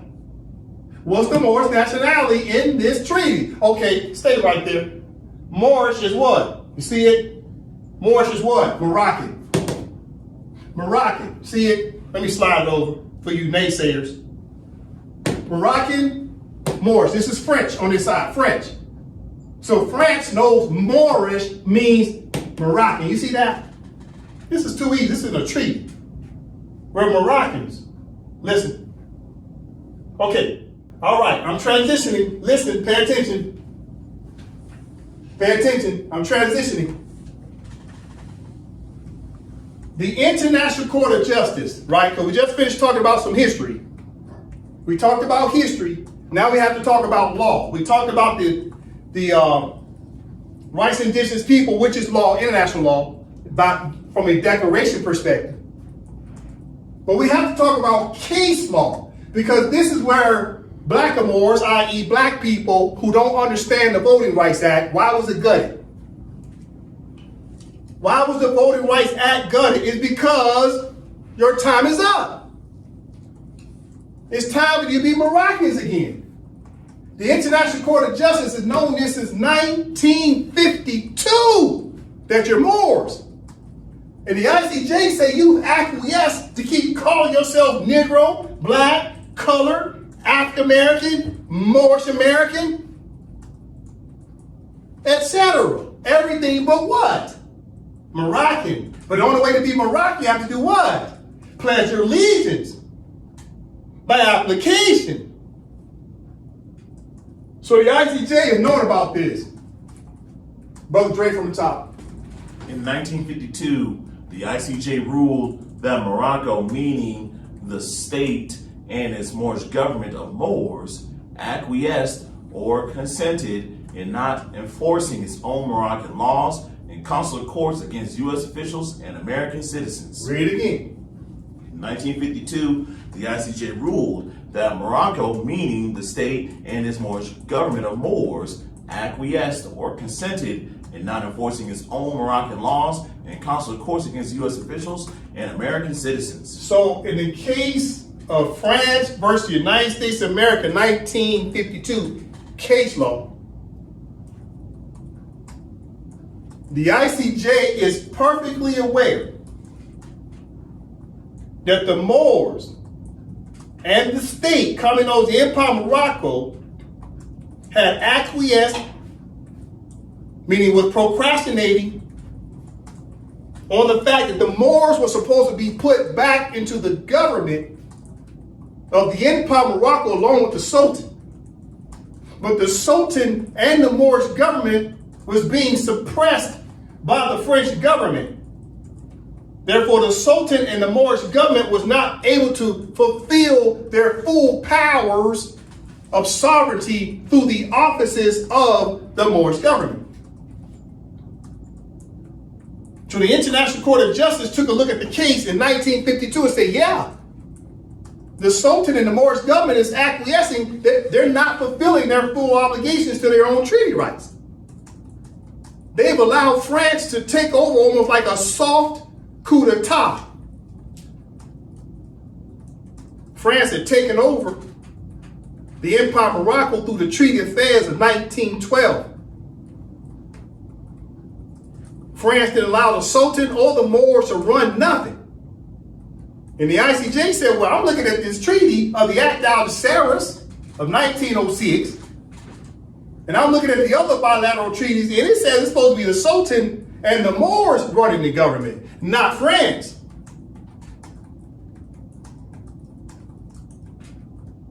So the I.C.J. is going to point out to you that both the state called the Empire of Morocco and its inhabitants called the Moors have not been enforcing their human rights or their treaty rights or their state rights. And the I.C.J. ruled on this in 1952. Say the Moors were acquiescing. So let's go through this. We're talking now what? Law, case law. But the case law, the judges were looking at our treaties as Moors. And there's no damn where in the treaties they say anything about you being black. It keeps saying that you're a Moor. It keeps saying you're a Moroccan. It keeps saying Moorish. It never says black. Okay, listen. Here's the case. Brother Dre from the top. Reports of judgments, advisory opinions, and orders. Case concerning rights of nationals of the United States of America in Morocco. France versus United States of America. Judgment of August 27th, 1952. That's the case. That's how I cited. Okay, listen. That was what year? What year? 1952. Wait a minute. 1952. Wait, time out. So this case came out in 1952 regarding Moors, the United States of America, France, and the Empire of Morocco, 1952. There was a judgment? What else happened in 1952? Okay, let me go back. All right, in class 189, wasn't we talking about naturalization? Wasn't we talking about the Immigration and Nationality Act of the United States of June 27, 1952? Do you see that? Do you see that? June 27, 1952? Where the Congress was now changing the status of free white person, and Congress was changing the status under Section 311, trying to get rid of the racial barriers. You remember that in class 189, we talked about the Immigration and Nationality Act. However, let's just say this. That happened in 1952 regarding naturalization. They were making sure in 1952 that the Moors were put deeper into the integration of the United States as Americans. This is what this act is about, making sure that these Moors who've been naturalized are getting deeper and deeper integrated into being Americans. Therefore, this act came out at the same time as the case of France versus United States of America, which is about what? Partially about the Moors. You see this? Case concerning rights of nationals of the United States of America in Morocco. The United States of America is in Morocco. France versus United States of America, judgment of August 27, 1952. So here's a case coming out from the I.C.J. in 1952, and here comes Congress of the United States trying to put the Moors deeper in as Americans. While the I.C.J. is saying these Moors keep saying they're Americans and they ain't saying they're Moroccans. You see what's happening?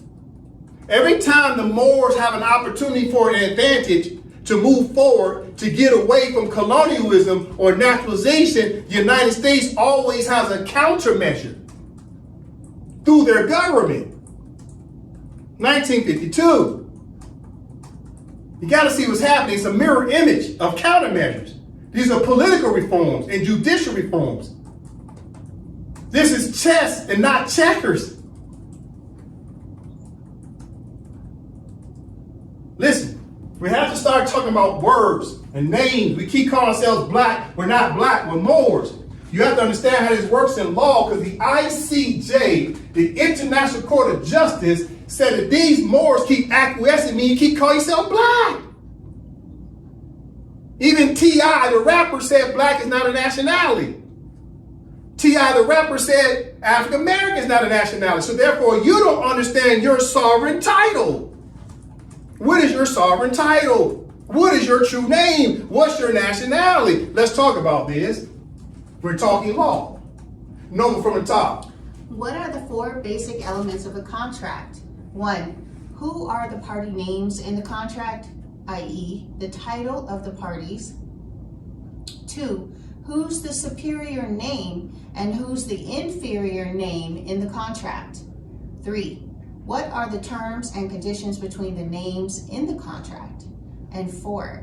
How do you enforce the contract between the disputing names? All right, so what are the 4 basic elements of contract? We all as Moors have to specialize in this. If you don't know what your name is in the contract, then you're not able to enforce the contract. What contract? The contract of your nationality, which is Moroccan. The contract that says human beings are not crayons, so therefore the title saying you're black has no standing in law. You must understand your proper title as a human being being recognized by a state under a nationality. Either you're American or you're Moroccan. That's it. You're not a crayon. But when it comes to contract law, you must know your name in the contract in order to be able to enforce the contract. What contract? The contracts of constitutions. The contract of treaties. The contract of what? Your human rights. In the contract, it says you're Moroccans, i.e. Moors, i.e. of the Moorish government. It goes like this. It's 4 words. It's what? Empire Morocco, Moroccan, right? Because it's state and then nationality. It's Empire Morocco, then Moroccan. What's the short title for Moroccan? Moor. And they call Moors what? Moorish. So it's Empire Morocco, Moroccan, Moor, Moorish. In that order. That's your titles. That's how you enforce the contract. Any other name outside of that, you cannot enforce the contract. And keep in mind, you just can't say you're a Moor. Saying the word Moor means nothing. Are you Moroccan? Yes or no? Can you prove it? Yes or no? Do you have national identification from the Empire Morocco's Moorish government? Yes or no? So you might say you're a Moor, but the reality is you're not Moroccan by national recognition of the state. This is what Barack Obama and Rahm Emanuel are trying to tell you. Your state has to recognize your nationality. Your state has to recognize your nationality. And if you haven't pledged allegiance to the state, then you don't have Moroccan nationality. Let's talk title. We're talking law. Dre from the top. Frustrated and entitled blackamoors must unite under a sovereign and independent state constitution with one nationality and one flag. The title of dignity and distinction: 1, the state, Empire Morocco; 2, government, Moorish government; 3, people, nationality, Moroccans; 4, short title, Moors; 5, collectively, we the people. All right, so wasn't this what rapper T.I.P. was talking about around the year 2020?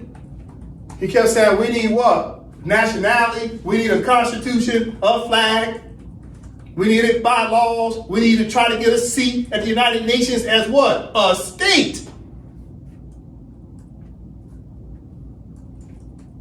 The question was asked, are we Moors? And the answer is yes. Scholars have been trying to tell us for decades. So what's the answer to the test when you're talking about contract law? The 4 basic elements of a contract are right here.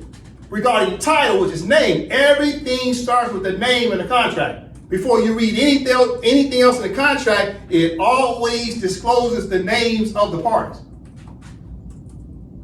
Brother Dre from the top again. Frustrated and entitled blackamoors must unite under a sovereign and independent state constitution with one nationality and one flag. The title of dignity and distinction. 1. The state, Empire Morocco. 2. Government, Moorish government. 3. People, nationality, Moroccans. 4. Short title, Moors. 5. Collectively, we the people. All right, so we the people, what does it mean when I say 5? Collectively, we the people. What does that mean?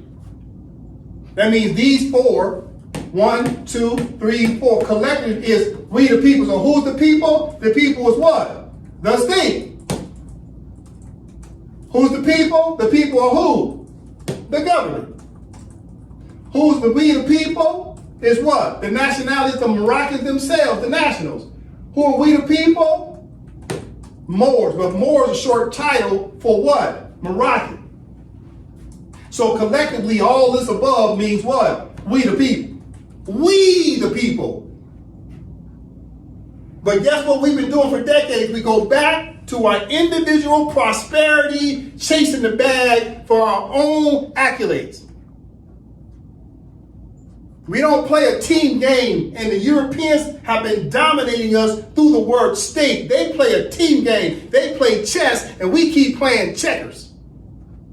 Because we interested in individual sport instead of a team sport called statehood. It must be our state versus someone else's state. In order to have a state, we got to come together as a team. Stop thinking like individual prosperity people. Don't nobody care about you chasing the bag.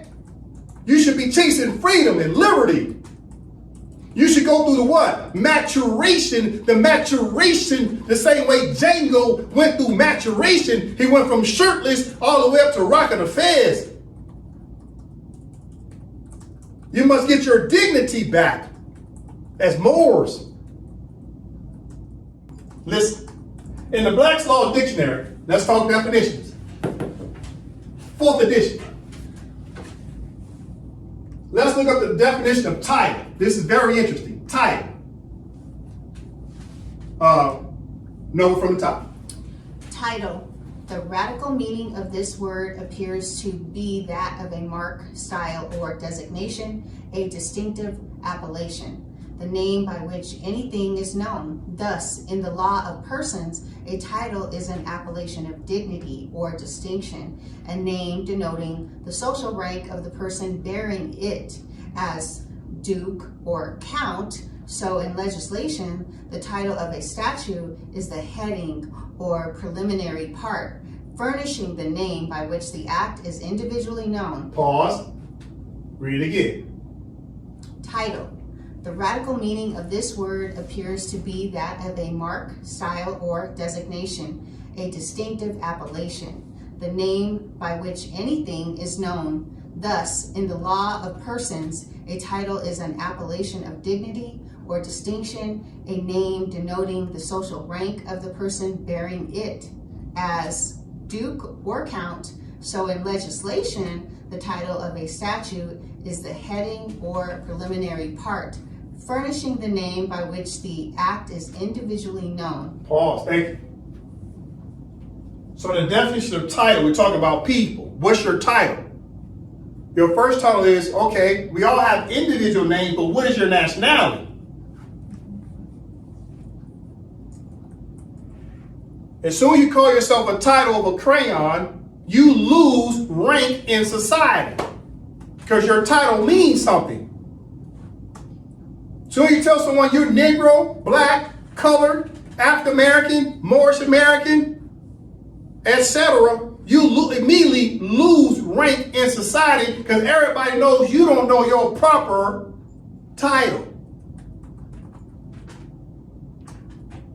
Therefore, you're now known as being what? Incompetent. Incompetent means you don't even know yourself. You lack knowledge of self. Because the reality is we are Moroccans. We're not Negroes, we're not Black, we're not Colored, we're not African Americans, we're not Moorish Americans. We're Moroccans. This is very important to understand in the word title. This is defined in a law dictionary. So what do you need to do? You got to be like Neil. You got to change the code. Neo changed the code. He changed what? The legislation. You see right here the word legislation? So in legislation, you see how powerful that is? So in legislation, did you catch it? You got to change the law. The law of self says you got to know that you're a Moor, you're a Moroccan. That's your proper title in law. You got to change the legislation of self. And if you don't change the legislation of self and you keep calling yourself Negro, Black, Colored, African American, Moorish American, etc., you're going to stay under the jurisdiction and suppression and subjugation of the United States as adopted American citizens, because you have yet to change your title on the record with the Empire of Morocco, because the law of the Treaty of Madrid of 1880, Article 15, Paragraph 1, said you shall choose to come back and pledge your allegiance to the Empire of Morocco's laws. And if you haven't done that, you will remain naturalized. That's what the law says. You must change the law with your pen and come back. Change your title to be Moroccans. It's the word Moroccan that comes before your own first name. If your first name is Michael, it don't matter. The question is, what's your nationality, Michael? What's your nationality, Michael? Once you tell me your nationality, then the word Michael and your last name is an attachment to the state. Then the state puts the word Michael under protections. So the word Michael don't mean a damn thing until you can tell me your nationality. And right now, the people with the name Michael Jackson come under the jurisdiction of the United States, and the United States has gutted the Voting Rights Act for people who call themselves Michael Jackson who are Americans. But if Michael Jackson comes back to pledge their allegiance to the Empire of Morocco to be recognized as Moroccans, now Michael Jackson L or Michael Jackson Bay Jackson, now protected under Moroccan law. The question is, what's your nationality? That's just as important as what's your first name. It's a title. Europeans understand these philosophies. They understand these doctrines. They understand this jurisprudence. They understand what? Legislation. The Europeans are dominating the Moors with legislation through their state, where the Moors have been coming under the umbrella and protections of the European states. We got to get from underneath their states and come back to the Empire of Morocco to be protected under our own state and our own laws as Moroccans. You got to understand this. You gotta get your proper titles back. No, from top again. Title. The radical meaning of this word appears to be that of a mark, style, or designation, a distinctive appellation, the name by which anything is known. Thus, in the law of persons, a title is an appellation of dignity or distinction, a name denoting the social rank of the person bearing it, as duke or count. So in legislation, the title of a statute is the heading or preliminary part furnishing the name by which the act is individually known. Pause. So the preliminary hearing, you see that? Legislation is tied to the heading. What's the heading? That's the top. When you tell a person who you are, that's what? The preliminary rules of engagement say, who are you? In legislation. The Supreme Court said, we don't recognize black people's rights. We recognize Americans' rights. Oh, you're American? You don't keep saying you're American. You keep saying you're black. Therefore, you got the wrong title in law. Everything starts off at the heading. Everything starts off the preliminary, right at the top in contract law. What's the first rule in contract law? The parties must be known. As soon as you give them the wrong name, you're done in the contract, which means your legal arguments will be flawed.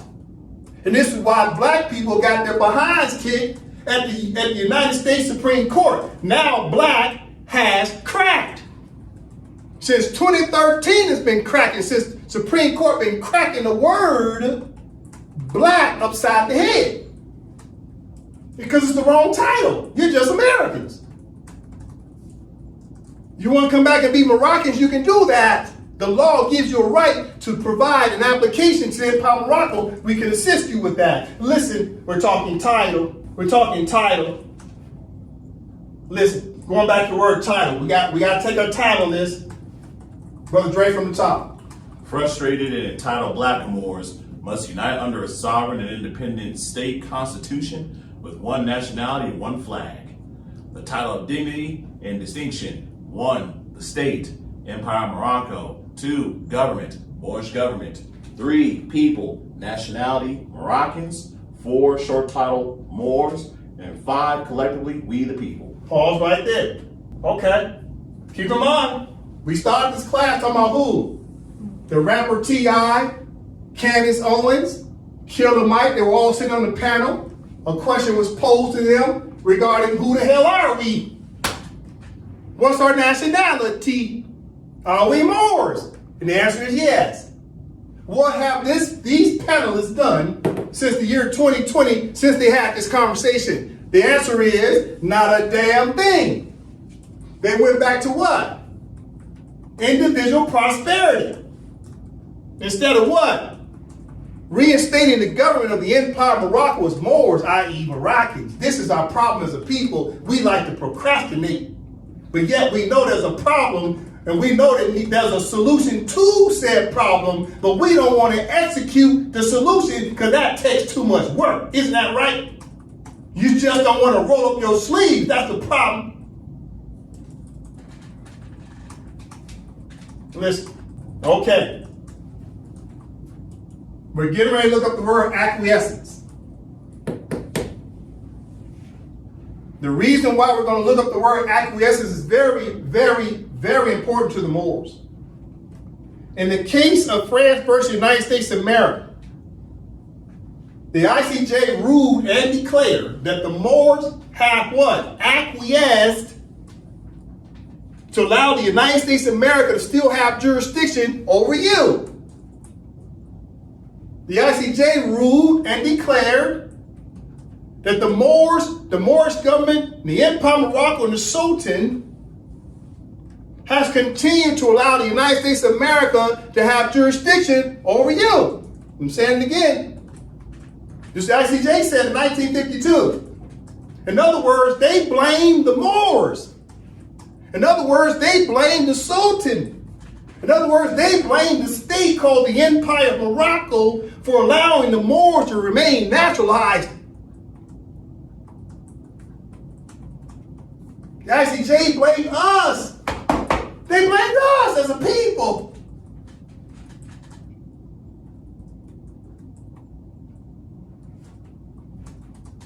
Now, let's pause right there. Let me give you some context. Context matters. Just a moment. Up here I have what? The case, right? The actual case, at least a part of the case. And I'm going to show you that the word more is in the case. I got to give you some context. Just a moment. I'm going to type in M-O-O-R, more. You see what just popped up on page 189?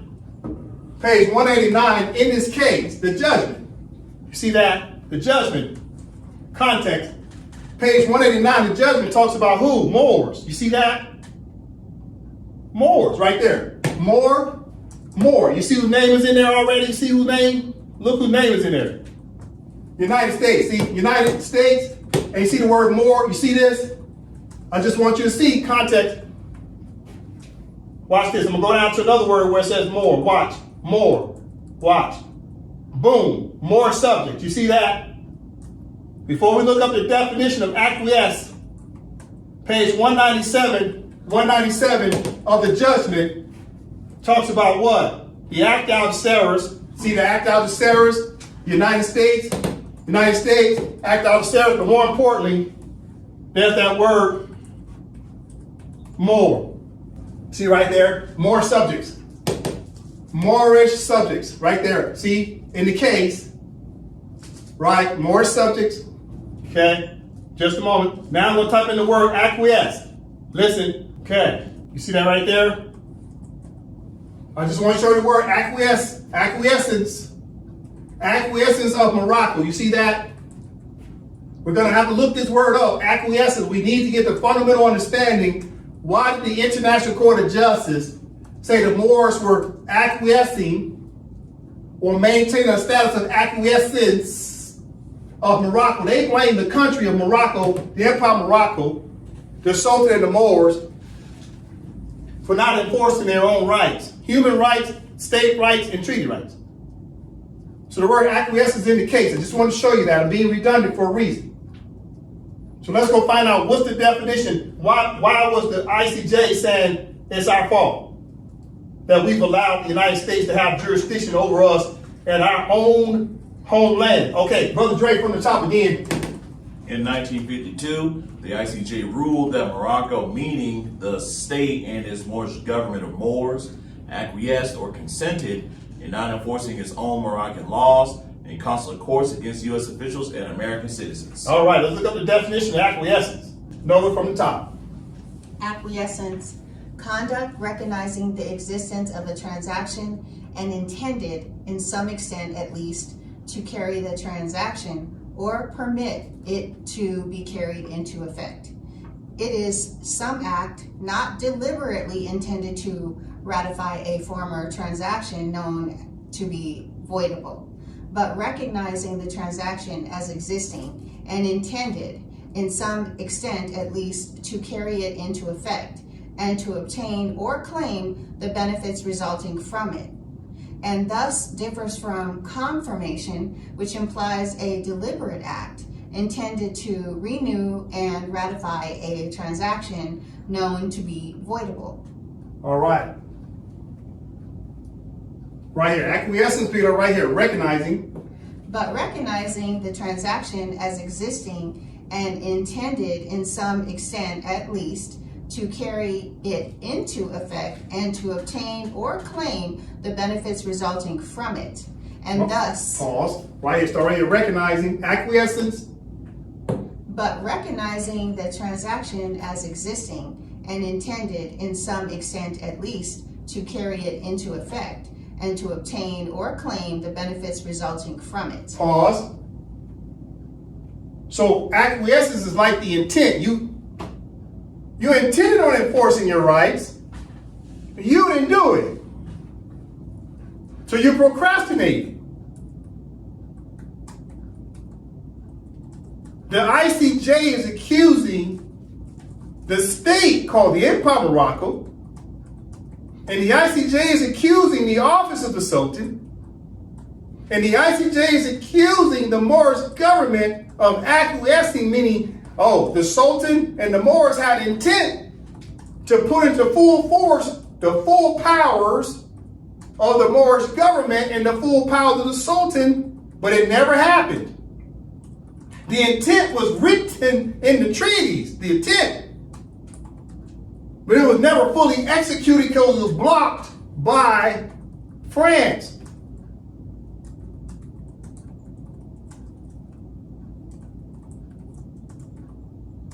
So even though France blocked the Moors and blocked the Sultan,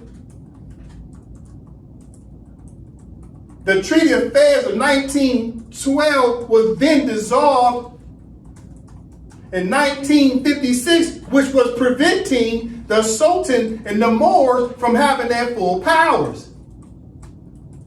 So after 1956, the Sultan and the Moorish government of the Empire of Morocco had 100% opportunity after 1956 to stop acquiescing, meaning stop with the intent to put the Moors back into full powers, but also to actually just do it, put the Moorish government back in full powers after 1956.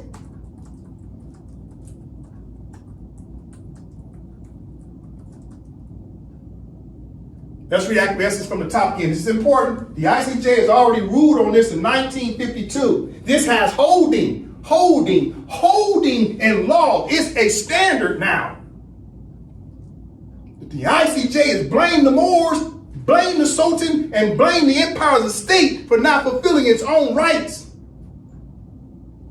And this is why Rahm Emanuel tried to tell you around the year 2011 that your rights were guaranteed in the Charter of the United Nations. Because in the Charter of the United Nations, Chapter 11, Articles 73 and 74 said you had every right to decolonize and get back to self-governance of your own state, government, and country.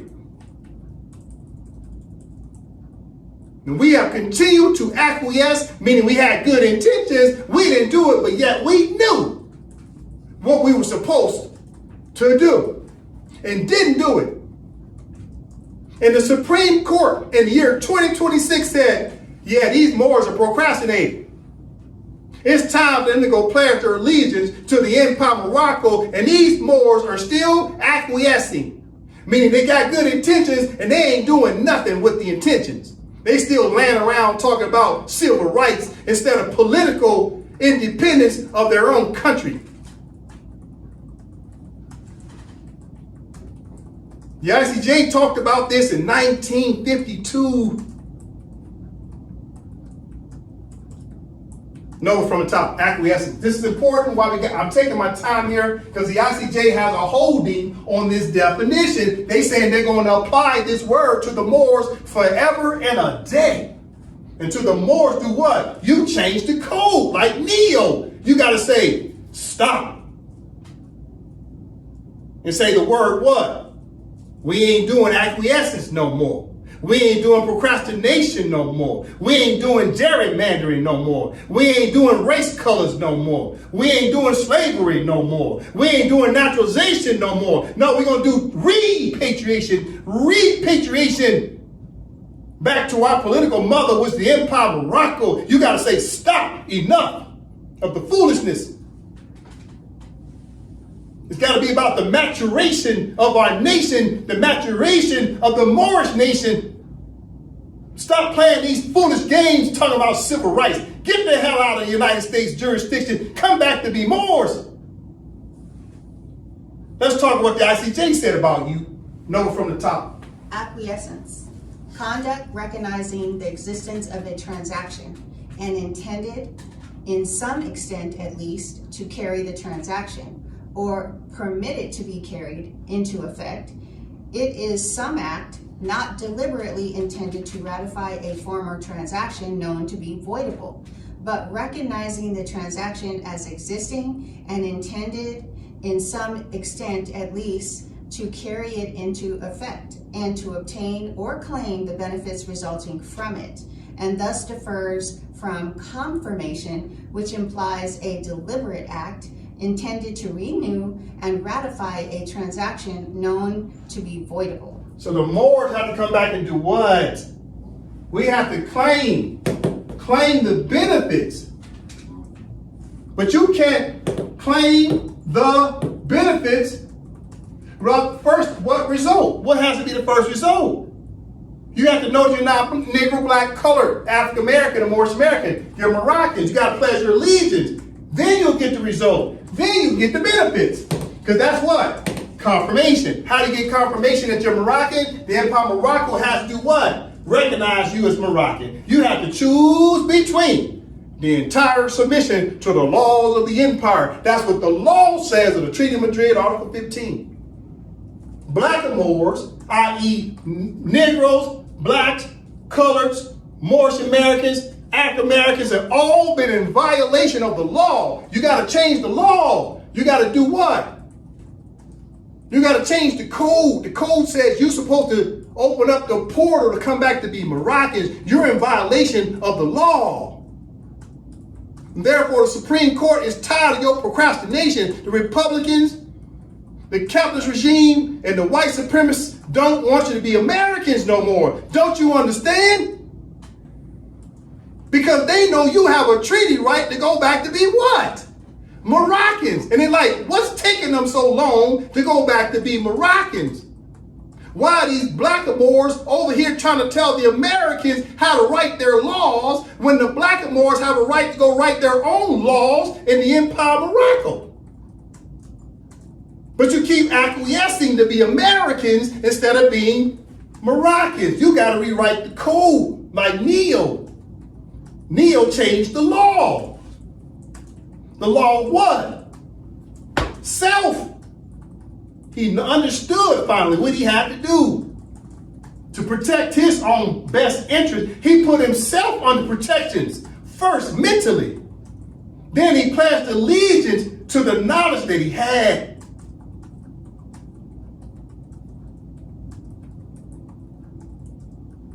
Listen, let's finish reading on the definition of acquiescence.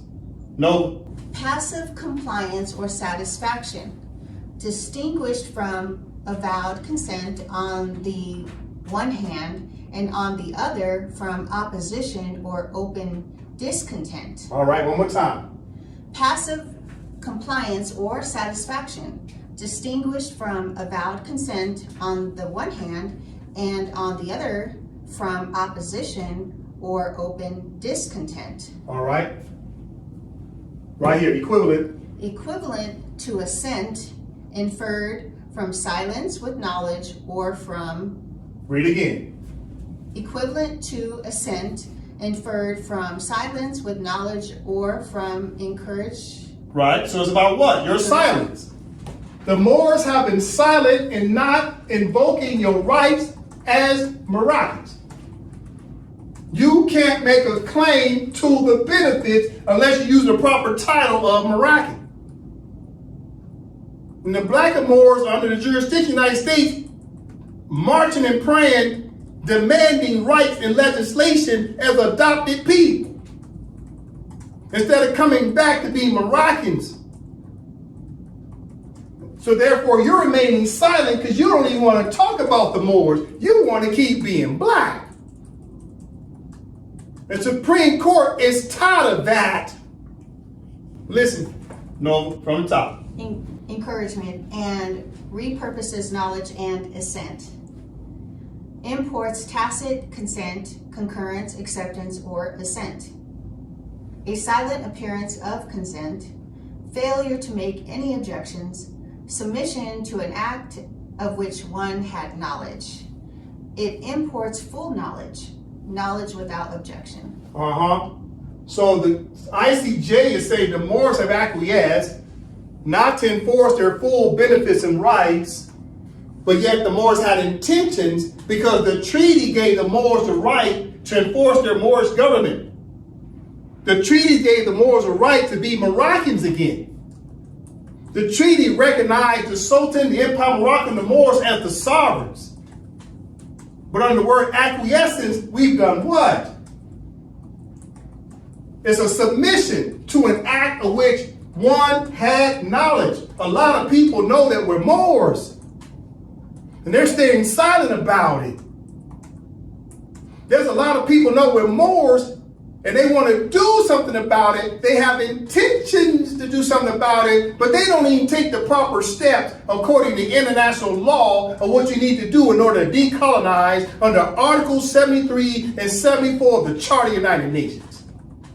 They don't even take the time to look at the first 6 articles of the rights of indigenous people. It's about autonomy under your original identity as being Moors. People don't want to take the time to do the homework. People don't want time to do the research. They don't want to take the time to roll up their sleeves and actually put the government back together of the Moorish government. So instead, what do? They stay in their foster parents' house of the United States, trying to tell the United States how to run their house. Because the United States for 250 years has put together their government. It's been a struggle for them to keep it together, but they do have a government nonetheless. 3 branches of government. So black and Moors who keep saying they're American blacks keep trying to tell their white foster parents what to do under their house rules. Your foster parents are sick and tired of you. They want you to go back home to your original mother. You can write your own laws under your own jurisdiction, but instead, You don't want to take the time to help put together the government of the Empire of Morocco. You want to stay over there with the American government, the white man who's put together his government, and you want to continue to tell him what to do with his government that he has spent 250 years building. No, bring your behind home and start helping us build the Empire of Morocco again. It was the Empire of Morocco before there was ever a United States of America government. We got to get back and run our own government. This is the problem. You don't want to put in the work. You want to continue to acquiesce. And at the same time, you want the full benefits of the white man, but yet you're not willing to run the government of the Empire of Morocco as Moroccan. I'm being redundant for a reason. And I'm being honest. I'm being a straight shooter. Someone's got to tell the truth. We got to stop candy coating this. We ought to be ashamed of ourselves because we have the intuition, we have the competency to run governments, but we keep trying to force ourselves to run the governments of the United States and the several union states and their local municipality instead of bringing all that knowledge home to the Empire of Morocco and running our own government. You're too busy chasing the bag. Acquiescence, continue. It arises where a person who knows that he is entitled to impeach a transaction or enforce a right neglects to do so for such a length of time that under the circumstances of the case, the other party may fairly infer that he has waived or abandoned his right. Read it again. It arises where a person who knows that he is entitled to impeach or a transaction or enforce a right neglects to do so for such a length of time that under the circumstances of the case, the other party may fairly infer that he has waived or abandoned his right. So right here, it says right here, the Moors have abandoned their rights because you're not enforcing your own human rights to be Moroccans again. And the other party, which is the United States as an example, has every right to write laws on how to deal with adopted blackamoors. Since 1868, they've always had that right. You want me to prove it to you? That they can do whatever they want to do to you? Listen. Oh, you don't want to talk to me. Listen. What do I have up here? Article 15 of a treaty, Treaty of Madrid. Check out what the second paragraph says. If in fact you remain naturalized, the second paragraph says the United States of America can make any laws they want without any restrictions. Let's just take it from the top. Article 15, Treaty of Madrid, no, from the top. Article 15, any subject of Morocco who has been naturalized in a foreign country and who shall return to Morocco shall, after having remained for a length of time equal to that which shall have been regularly necessary for him to obtain such naturalization, choose between entire submission to the laws of the empire and the obligation to quit Morocco, unless it shall be proved that his naturalization in a foreign country was obtained with the consent of the government of Morocco. Pause. Now we're about to read paragraph 2. This is what the United States Supreme Court is reading. This is what the capitalists are reading. This is what the white supremacists are reading when they enact laws about you. Nova paragraph 2. Foreign naturalization heretofore acquired by subjects of Morocco according to the rules established by the laws of each country shall be continued to them as regards all its effects without any restriction. Again. Foreign naturalization heretofore acquired by subjects of Morocco according to the rules established by the laws of each country shall be continued to them as regards all its effects without any restriction. So the United States of America can create any laws they want without any restrictions.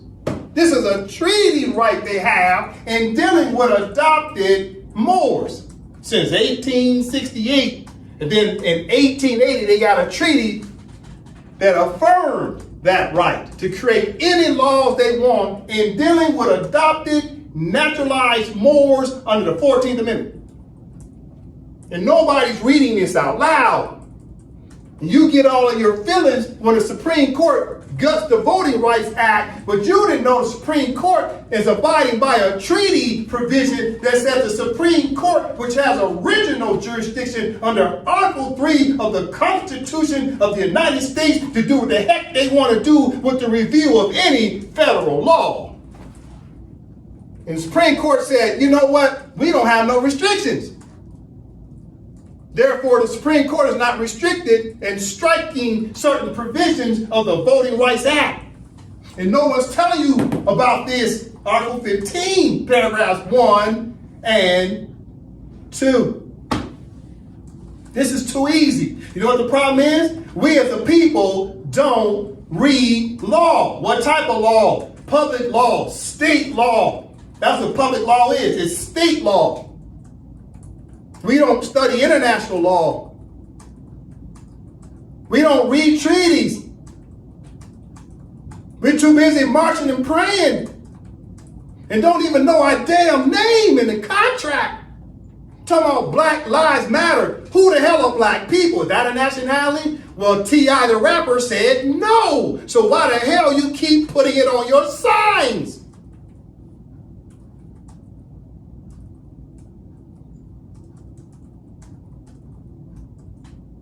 Listen. Okay, going back to the case, as I start to close out, we need to understand what the International Court of Justice said about the word acquiesce. We need to have just a basic understanding. I won't go deep into this, but I need you to see that the I.C.J. said that Morocco as an empire, its governing people, the Moorish government, acquiesced. Okay, from the top, we're going to read and get an understanding why the I.C.J. going to use the word acquiesce. Meaning the Moors had intentions of enforcing their rights, but they never did it. The Empire of Morocco had intentions, never did it. The Sultan had intentions of enforcing the rights, never did it. The I.C.J. said, well, it's your fault, Sultan, Empire of Morocco, and Moors. Take it from the top, Dre. The fifth contention of the United States is that the consular jurisdiction in Morocco was recognized and confirmed by various provisions of the Act of Algeciras, and that the United States acquired an autonomous right to exercise such jurisdiction independently of the operation of the most favored nation clauses. Pause. So the United States right here talking about, we got some rights to put these Moors under any laws we want. See how they talking to the I.C.J.? They said they got treaty rights to do this. From the top, Brother Dre.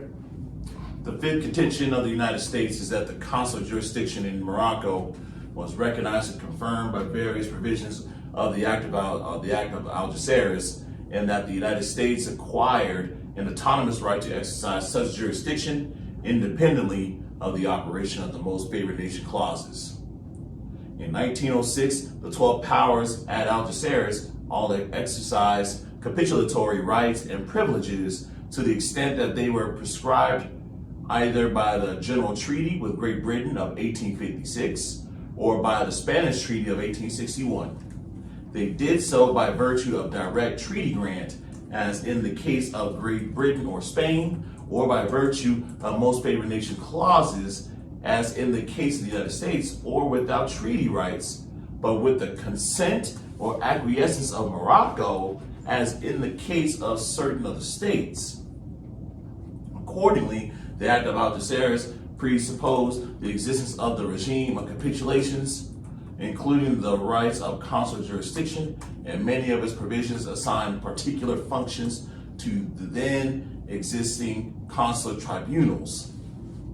Reference has been made in the course of the argument to Articles 19, 23, 24, 25, 29, 45, 59, 80, 81, 87, 91, 101, 102, and 119. For example, Chapter 5, which deals with the customs of the empire and the repression of fraud and smuggling, contains Article 102, which provides every confiscation, fine, or penalty must be imposed on foreigners by consular jurisdiction and on Moorish subjects by Sharifian jurisdiction.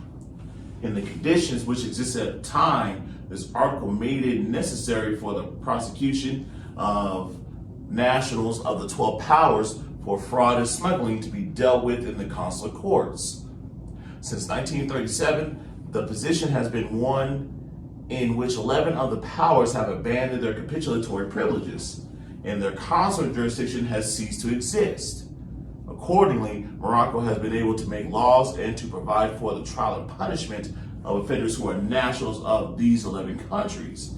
The position of the United States is different and must now be examined. Unlike the Madrid Convention, the Act of Algeciras was general in its scope and was not confined to a limited problem such as that of protection. On the other hand, the interpretation of the provisions of the Act must take into account its purposes, which are set forth in the preamble in the following words. Inspired by the interest attaching itself to the reign of order, peace, prosperity in Morocco, and recognizing that the attainment thereof can only be effected by means of the introduction of reforms based upon the triple principle of the sovereignty and independence of His Majesty the Sultan, the integrity of his domains, and economic liberty without any inequality. Pause. So right here, the I.C.J. said the only way, see that word only? This is a powerful word in the treaty. The I.C.J. said, oh, the word only is in the treaty. Who's the only people who can enforce the rights of the Moors? It was only what? Morocco was a country, the empire, the Sultan, and the Moorish government itself. So the I.C.J. turned around and said, you know what? Even the United States said, look right here, talking about the Moors, right? See the word Moorish? They talking about the Moors. And they talking about who? The Sultan, the Sharif, see right here, Sharifian, right? The Sharifian jurisdiction. So it's talking about the Sultan's jurisdiction. Let's go back up to the word acquiesce, right here.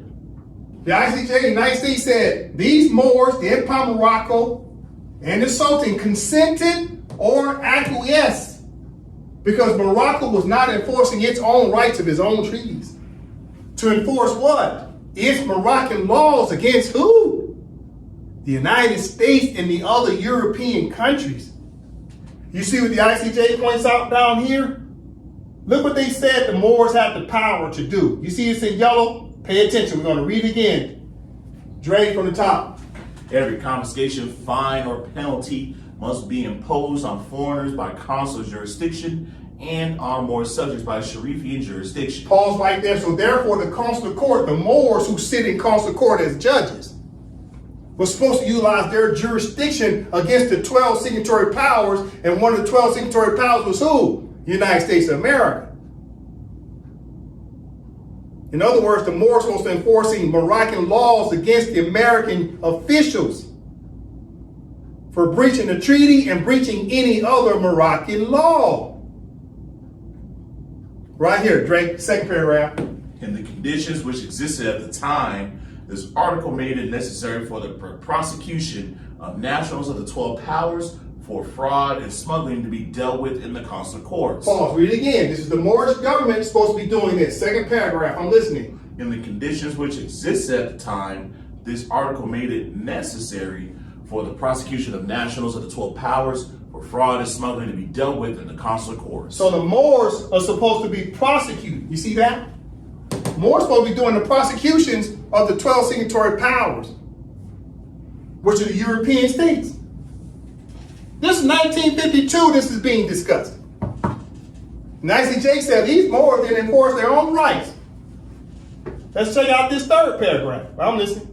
Since 1937, the position has been in which one in which 11 of the powers have abandoned their capitulatory privileges, and their consular jurisdiction has ceased to exist. Accordingly, Morocco has been able to make laws and to provide for the trial and punishment of offenders who are nationals of these 11 countries. Pause. Read this part right here. Morocco has been able to make laws and to provide for the trial and punishment of offenders who are nationals of these 11 countries. You see that? So this is the I.C.J. said. That Morocco got to make the laws. The Moors got to make the laws. This is the I.C.J. said. Stay right there. It'll start to close out. What does it say at the top, Dre? In 1952, the I.C.J. ruled that Morocco, meaning the state and its Moorish government of Moors, acquiesced or consented in not enforcing its own Moroccan laws and consular courts against U.S. officials and American citizens. You see that? This is 1952. This is barely 75 years ago. This is barely 75 years ago.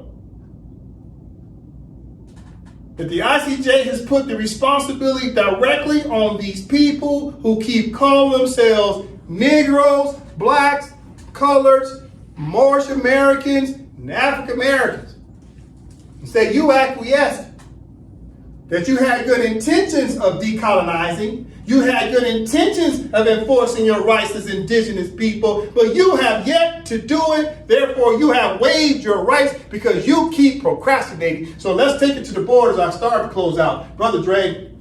To acquiesce or not to acquiesce, that is the question. See I.C.J. Judgement 1952, France versus United States of America.